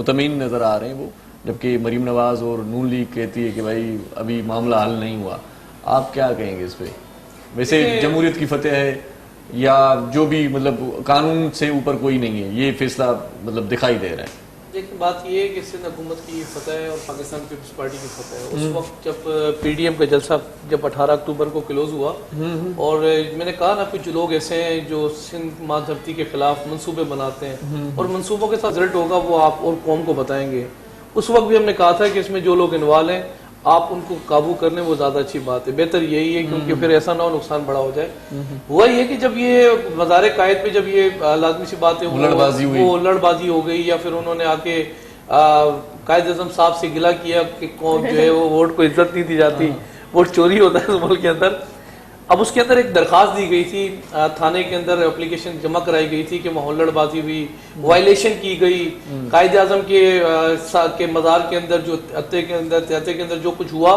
तो उसके अंदर जो कुछ हुआ उसके अंदर जो है वो फौरन जो है वो एक्शन लिया जाए और जिसने ये दरख्वास्त दी उसने 3-4 चीजें लिखी उसने कहा जी मैं एक तो इनको जब ये हुल्लड़बाजी कर रहे थे तो उस वक्त मैंने इनको मना किया तो मुझे इन्होंने मारने की धमकियां दी जान से मारने की धमकियां दी और मुझे कहा कि और फिर मुझे अगवा करने की कोशिश की दरखास्त हुई मंसूबा साज लोगों ने उस पर एक्शन लिया एक्शन जो हुआ एक लाजमी सी बात है एक हमारी सिंध धरती की रवायत है मेहमान नवाजी की और एक खातून के साथ उनके घर में उनके कमरे के अंदर जिस तरीके ताले तोड़कर दाखिल हुए हमने कहा ठीक है हमने अल्लाह पे छोड़ा लेकिन जल्द इंशाल्लाह ताला अल्लाह बेनकाब करेगा ऐसे लोगों को और उसके बाद ऐसा हुआ कि जब सुबह कोर्ट में केस था तो कैप्टन सफदर साहब वो कोर्ट में जब गए तो कोर्ट में लाजमी सी बात एक एफआईआर हो चुकी है कोर्ट में गए तो जब उन्होंने जज साहब ने पूछा उससे कि आप ये बताएं कि आपका वकील उसने कहा जी मेरा वकील प्रोसिक्यूटर सिंध हुकूमत का है और यही मेरा जवाब देगा उसका जो वकील था उस वकील ने से पूछा कि क्या हुआ उसने कहा जी मेरे جو مکل اس نے وہاں قائد اعظم کا مزار پہ موجود تھا, اس کو مارنے کی کوشش کی, جان سے مارنے کی کوشش کی اور وہاں ہلڑ بازی کی. اس کو کنٹینیو کرتے ہیں. کالر ہے نعیم صاحب, اجازت تو لے لیتے ہیں. جی جی کنزا اساں سان ڳالهائي थी भलीकार चऊं था उनखे. अस्सलाम वालेकुम. वालेकुम सलाम. अदा कीअं आहियो? भेण मां बिल्कुलु ठीकु ठाक. तव्हां ॿुधायो तव्हां कीअं आहियो? अलाह जो शुक्र आहे. तव्हां ॾाढो सुठो प्रोग्राम आहे. ॾाढा ठहूं था, ॿई कयो था. ॿई ठहूं था. हूअं ठहूं कोन था पर ठीकु आहे. हूअं असां ठहूं कोन था. Thank you so much. मूंखे इलाही प्रोग्राम वणंदो आहे. सलाम सिंध ऐं आपी सदफ़. जी जी तव्हां ॾाढा सुठा आहियो. इलाही मूंखे तव्हां इलाही वणंदा आहियो. ॾाढो वणंदो आहे. Thank you so much. तव्हां गानो ॿुधाया? जी जी बिल्कुलु ॿुधायो. पंज छपरा तूं चमकार छॾी मिठड़ी मुसागर लाइन छॾ मूं पार दीवाना थी वेंदई चमकीला कपड़ा पाइण छॾ. वॾी महिरबानी, वॾी महिरबानी. Thank you so much, मुंहिंजो Kinza, गीत for आहे calling. सुन टीवी ते आने जी, वारा, बिल्कुल. उहो ई ॿुधायूं पई. सवेर शुमाइला बि चयो जी जी जी त उनजी मुसीक़ी लाइनूं तव्हांखे ॿुधायां. जी. ओ कंहिं डाइण जी नज़र लॻे न, कंहिं डाइण जी नज़र लॻे न, छो त दुनिया सारी वई यार जली आहे. तूं बि सुहिणी ऐं मां बि सुहिणो मिली जोड़ी भली आहे. ये तो होता रहेगा सर, एंटरटेनमेंट का प्रोग्राम है. आपको बर्दाश्त करना पड़ेगा. नहीं सर, असल में ये जो असल 3 शोज होते हैं, वो होता है मॉर्निंग या फिर प्राइम टाइम या फिर शाम को टॉक शोज वगैरह होते हैं. कभी कभार हमारे यहाँ मेहमान होते हैं, वो कहते हैं कि किस पैटर्न में कहाँ चले गए, ये बात क्या हो रही थी, वो असल गाना में शुरू हो वो गया. जितने भी टॉक शोज लोग लाजमी रोज रात को 7 बजे के बाद जो स्टार्ट होते हैं, हमारी जिम्मेदारियां वहाँ भी होती हैं. फिर लाजमी सी बात है, पार्टी जिम्मेदारी देती है कि आपने सुबह मॉर्निंग शो के अंदर भी मौजूदा हालात पे तबसरा करना है. फिर आपकी तरफ से दावतनामा आता है, तो हकायक लाजमी सी बात है. बहुत सारे लोग ऐसे हैं जो शाम को नहीं बैठ पाते हैं, उनको पता होना चाहिए. तो ये जो कुछ इंसिडेंट हुआ, प्रोसिक्यूटर ने वहाँ जब डॉक्यूमेंट्स जमा कराए, दिखाए कि ये देखें जिस आपने कहा है कि मेरे को जान से मारने की धमकी दी है, तो वहाँ मौजूद ही नहीं था. इसकी बेसिकली मोबाइल लोकेशन सुराब कोर्ट की है. ये वहाँ मौजूद नहीं था. ये देखें कितनी बड़ी इसने ये धोखा दिया कोर्ट. मतलब ये कहा जा रहा है कि पुलिस ने सुस्त रफ्तारी का मुजाहरा किया, तब ये सारा वाकया हुआ. पुलिस अगर स्टैंड लेती पर वक्त, FIR दर्ज हो गई, तो शायद ये मतलब आपका दूसरे कहने का मकसद ये कि वो बंदा फेक था, जो फेक था और फेक था उसके अंदर. जब उसकी टाइमिंग और उस मोबाइल ट्रेस किया गया तो वो सुराब गोट पे था, और वो कह रहा है कि मैं वहाँ पे खड़ा हुआ था कायद आज़म के मजार पे, मेरे साथ इन्होंने दरखास्त में जब उसने दरखास्त दी कि मैं वहाँ मौजूद था, मुझे जान से मारने की धमकियां दी, मुझे अगवा करने की कोशिश की. जब सिंध हुकूमत के प्रोसिक्यूटर ने उसका जब लोकेशन दी कोर्ट में और कुछ डॉक्यूमेंट्री एविडेंस पेश किए, उसमें क्या थे, उस नौजवान ने जो दरखास्त दी थी, वो उसके जब तस्वीरें दी वहाँ कोर्ट को, तो उसमें वो क्लियर हो गया कि बेसिकली वो PTI से उसका ताल्लुक था. अली मादिल शेख का वो भांजा था. और जब वो जज साहब ने देखा तो बोला जी अब इसको अरेस्ट करो. फिर दूसरा ये कि हमने 2-3 FIR भी दी कि उस पे बेसिकली 2 FIR कटी हुई थी कराची के अंदर. ऐसा भी तो हो सकता है कि उस बंदे को फंसाने के लिए ये सारा फेक इन्होंने फिर दोबारा से कोई रचाया हो. नहीं, वो बंदा तो थाने पे मौजूद था. 2013 की और 2017 की FIR तो अभी नहीं कर सकती हैं. उस पे पहले वो खुद नॉमिनेट था, वो मफरूर था वो लड़का. अच्छा. वो PTI से ताल्लुक रखता था, अली मादिल शेख का भांजा था. मैं कह रहा हूँ ना, यहाँ सिंध की हुकूमत के साथ पीपल्स पार्टी के खिलाफ जिस तरीके से ये मंसूबा साजी कर रहे हैं, अल्लाह पाक इनके मुंह की कर रहा है. और फिर उसमें जब वो डॉक्यूमेंट्स दिए, तस्वीरें दी, तो कोर्ट ने उस वक्त इसकी अपनी जमानतें जब्त हो गई. पुराने केस में खुद नॉमिनेट था, ये मफरूर था. सुबह वो अपनी जमानतें करा ले गया जिसने दरखास्तें दी थी. फिर वो IG साहब का जो फिर कोर्ट ने कल फैसला दे दिया. कोर्ट ने कहा कि इसके अंदर जो कुछ, देखें कोर्ट में जब दरखास्त चली जाती है, FIR चली जाती है, नहीं कोर्ट ने फैसला करना है कि इसने वायलेशन की है नहीं. कैप्टन सफदर ने, कोर्ट का फैसला क्या है, उसने कहा जी कोई वायलेशन नहीं हुई है. एक आईनी तौर पे इख्तियारात है, और इख्तियारात क्या है, इससे पहले भी इमरान खान साहब आए, कायद आज़म के मजार पे गए, उसके साथ 100 की तादाद में लोग थे, वहाँ नारे लगे. ऐसा भी हुआ कि पीछे अगर चले जाए तो पिछले दौरों के अंदर जब जब गवर्नर जाते रहे तो वहाँ इस किस्म की वो चीजें होती रही हैं. वहाँ मजिस्ट्रेट मौजूद होता है, एट अ टाइम कायद आज़म के मजार के अंदर मौजूद होता है. अगर कोई वायलेशन होती है तो मजिस्ट्रेट उसी वक्त FIR लॉन्च करता है. अगर FIR बाद में हुई है तो वो वायलेशन नहीं हुई है, मजिस्ट्रेट वहाँ मौजूद था. ऐसी कोई उलटबाजी नहीं हुई है, उसने अपना पैगाम दिया. हाँ, ऐसा हुआ कि वो जंगला के अंदर चला गया कायद आज़म के मज़ार पे, और क्या उसने बुरा किया? वो ये कहता है कि मैंने अपना गिला सुनाया कायद आज़म को कि वोट चोरी होता है, हमारा वोट चोरी हो रहा है, आपने जो है मुल्क को जो आप कहते थे जो बात आज भी हम भी वही बात कर रहे हैं। थैंक यू नईम साहब, आप हमारे प्रोग्राम में तशरीफ लाते हैं, अच्छी अच्छी बातें करते हैं और हमारे इल्म में भी इजाफा होता है। थैंक यू सो मच, आप हमारे प्रोग्राम में तशरीफ लाए। सना खान साहब तव्हांजी वॾी महिरबानी, आख़िर में वेंदे वेंदे तव्हां खां सुठो को गीत ॿुधंदासीं, ऐं सारंग आसवानी साहब तव्हांजी वॾी महिरबानी, ऐं तव्हांजी वॾी महिरबानी जो तव्हां स्टाइलो जो सैंडल तव्हां पातो आहे, ऐं सुठो बि लॻे थो। स्टाइलो जी जेका वैरायटी आहे उहा तमामु घणी मार्केट में मौजूदु आहे। 70 खां वधीक शहरनि में 150 खां वधीक आउटलेट्स आहिनि, ख़ासि तौर ते शादियुनि जी मौसम आहे, शादियुनि में त माना सैंडल त माना मतलब ताजी जेसताईं ताजी जेकी सेलिब्रिटी जेकी हुंदी है उनजी सॼी जेकी पहचान हुंदी है उनजे पे माण्हू मथा खां हेठि ॾिसंदा सां हेठां खां मथा मथे ॾिसंदी आहे, मतलब पेरनि खां उनजी सुञाण थींदी आहे। ऐं जेके पंहिंजी सुञाण पंहिंजे पाण खे मञाइण चाहियो था त स्टाइलो जे शूज़ खे उनजी पंपीस खे उनजे स्लीपर्स खे ज़रूर यूज़ करे ॾिसो। सही सही, स्टाइलो ॾाढो ज़बरदस्त सैंडल आहे ऐं ज़बरदस्त ठहे बि थो, इलाही कंफर्टेबल आहे, मूंखे बिल्कुल भी फील कोन थो थिए कि मूंखे का शइ लॻे थी छा, मूंखे इलाही मज़ो अची रहियो आहे। ऐं मां चाहियां थी त वाकई मां इहे जेके सभु शूज़ पंहिंजे घर खणी वञा। तव्हां मुंहिंजे प्रोग्राम खे यकीन वॉच कयो हूंदो त मां बार बार ॾिसां पई त मूंखे हिन मां कहिड़ा कहिड़ा शूज़ सिलेक्ट करणा आहिनि, ऐं हितां वञण खां पोइ मूंखे स्टाइलो जी शॉप ते फटाफट वञिणो आहे ऐं पंहिंजी पसंदि जा पंहिंजे पेर जे साइज़ जा मूंखे शूज़ खणण पंपीस खणणियूं आहिनि। वाह वाह वाह, स्टाइलो जा न सिर्फ़ सैंडल बल्कि उन जा बैग्स बि अची विया आहिनि, बैग्स आहिनि, कवच आहिनि उन्हनि जा, ऐं उन जा शूज़ आहिनि। जेका शइ तव्हांखे वठो, ऐं मौसम सरमा में त ख़ासि तौर ते सैंडल सुठो लॻंदो आहे पाइण। सो स्टाइलो मार्केट में मौजूदु आहे, स्टाइल सां रहण चाहियो था। ॿारनि जे लाइ बि आहे, ॿारनि जो वेदर बि आयो आहे, ॿारनि जे लाइ बि शूज़ आहिनि, पंपीज़ आहिनि, ऐं ॿार अहिड़ी ॻाल्हि शॉप ते नथा वञी सघनि त तव्हां उन्हनि खे ऑनलाइन इज़ीली परचेस करे सघो था। सही, पेर सां पेर जो तालुक़ु आहे ऐं ॾाढो सुठो सैंडल आहे मार्केट में स्टाइलो जो। वेझो को जेकॾहिं शॉप तव्हांखे नज़र अचे थो त उते हलिया वञो, ऐं जेका शादी आहे तॾहिं बि तव्हां ज़रूर वञो, बिल्कुलु परे बि आहे तॾहिं वञो। बहरहाल 70 खां वधीक शहरनि में इन्हनि जा माना तमामु घणा 150 खां वधीक आउटलेट्स आहिनि जेके तव्हांखे तमामु घणे आसानी सां मिली सघनि था। अॼु को प्रोग्राम हिते पूरो कयूं था। बिल्कुलु नाज़रीन, हाणे असांजे प्रोग्राम जो वक़्तु पंहिंजी पुॼाणी ते पहुची वियो। इंशाल्लाह सुभाणे तव्हांजी ख़िदमत में वरी हाज़िर हूंदासीं। तेसिताईं पंहिंजी होस्ट सदफ भुट्टो ऐं मेज़बान इरशाद जागीर तव्हां खां मोकिलायूं था। पंहिंजो पंहिंजनि प्यारनि जो, दिलि वारनि जो, घर वारनि जो, नंढनि ॿारनि जो, बीमारनि जो, बुज़ुर्गनि जो, ऐं उन्हनि जो बि ख़्यालु रखिजो जंहिंजो ख़्यालु रखण वारो केरु बि कोन्हे असां पारां अलावा ही। जीअं लतीफ़ जीअं मिठी ॿोली सदाईं कर। मार गई उड़ीक मैनू दे गया तारीख मेरा ढोला नहीं आया है। मार गई उड़ीक दिन रात दिन, मार गई उड़ीक मैनू दे गया तारीख मेरा ढोला नहीं आया है। मार गई उड़ीक दिन रात हंस डुबकी हंजुआ रुल सही मैनू लगे गए रो गया वल सही मेरा दिल पे बस न चलेगी करा। हंस डुबके हंजुआ रुल सही मेरा दिल पे बस न चलेगी करा। कभी तो के हमारे दिल में बसो, कभी तो देखो इधर भी हमारे दिल में तुम्हारी याद बसी, मेरी जान देखो इधर भी। खुदारा इतना मेरा काम करो, पता मई हम पमा पाम कवा कला ना कला सरद जाम कवा, पता मई हम पमा पाम कवा।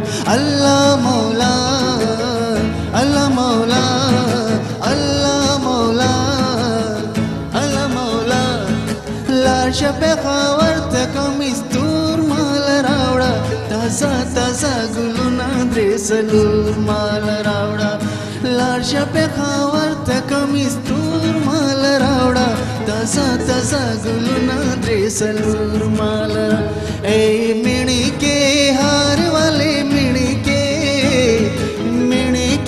हार वाले मिणी के ओ सड़े सजना नो कोई न छिड़के नीचे ना पीछे अस्सी रुले गए, नीचे ना पीछे अस्सी रुले गए, नीचे ना पीछे अस्सी रुले गए, न पीछे अस्सी रुले गए। न चूड़ियों की ये खनकार हो, न पायलों की ये चनकार हो, आ आ आ जरा धीरे धीरे आ जरा धीरे धीरे आ।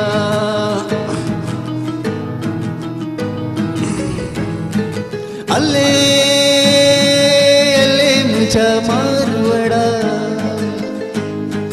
अले अले अले अले अले अले अले मुझा मारवाड़ा, तू मुझा सामियड़ा सामियड़ा मिठड़ा मुझा। अले अले मुझा मारवाड़ा, मारू आया मुन सुनाता, सामी आया मुन सुनाता, घायल दिल के घाय बया। अले अले अले अले अले अले अले मुझा मारुड़ा मारुड़ा मिठड़ा मुझा, सामिड़ा मिठड़ा मुझा।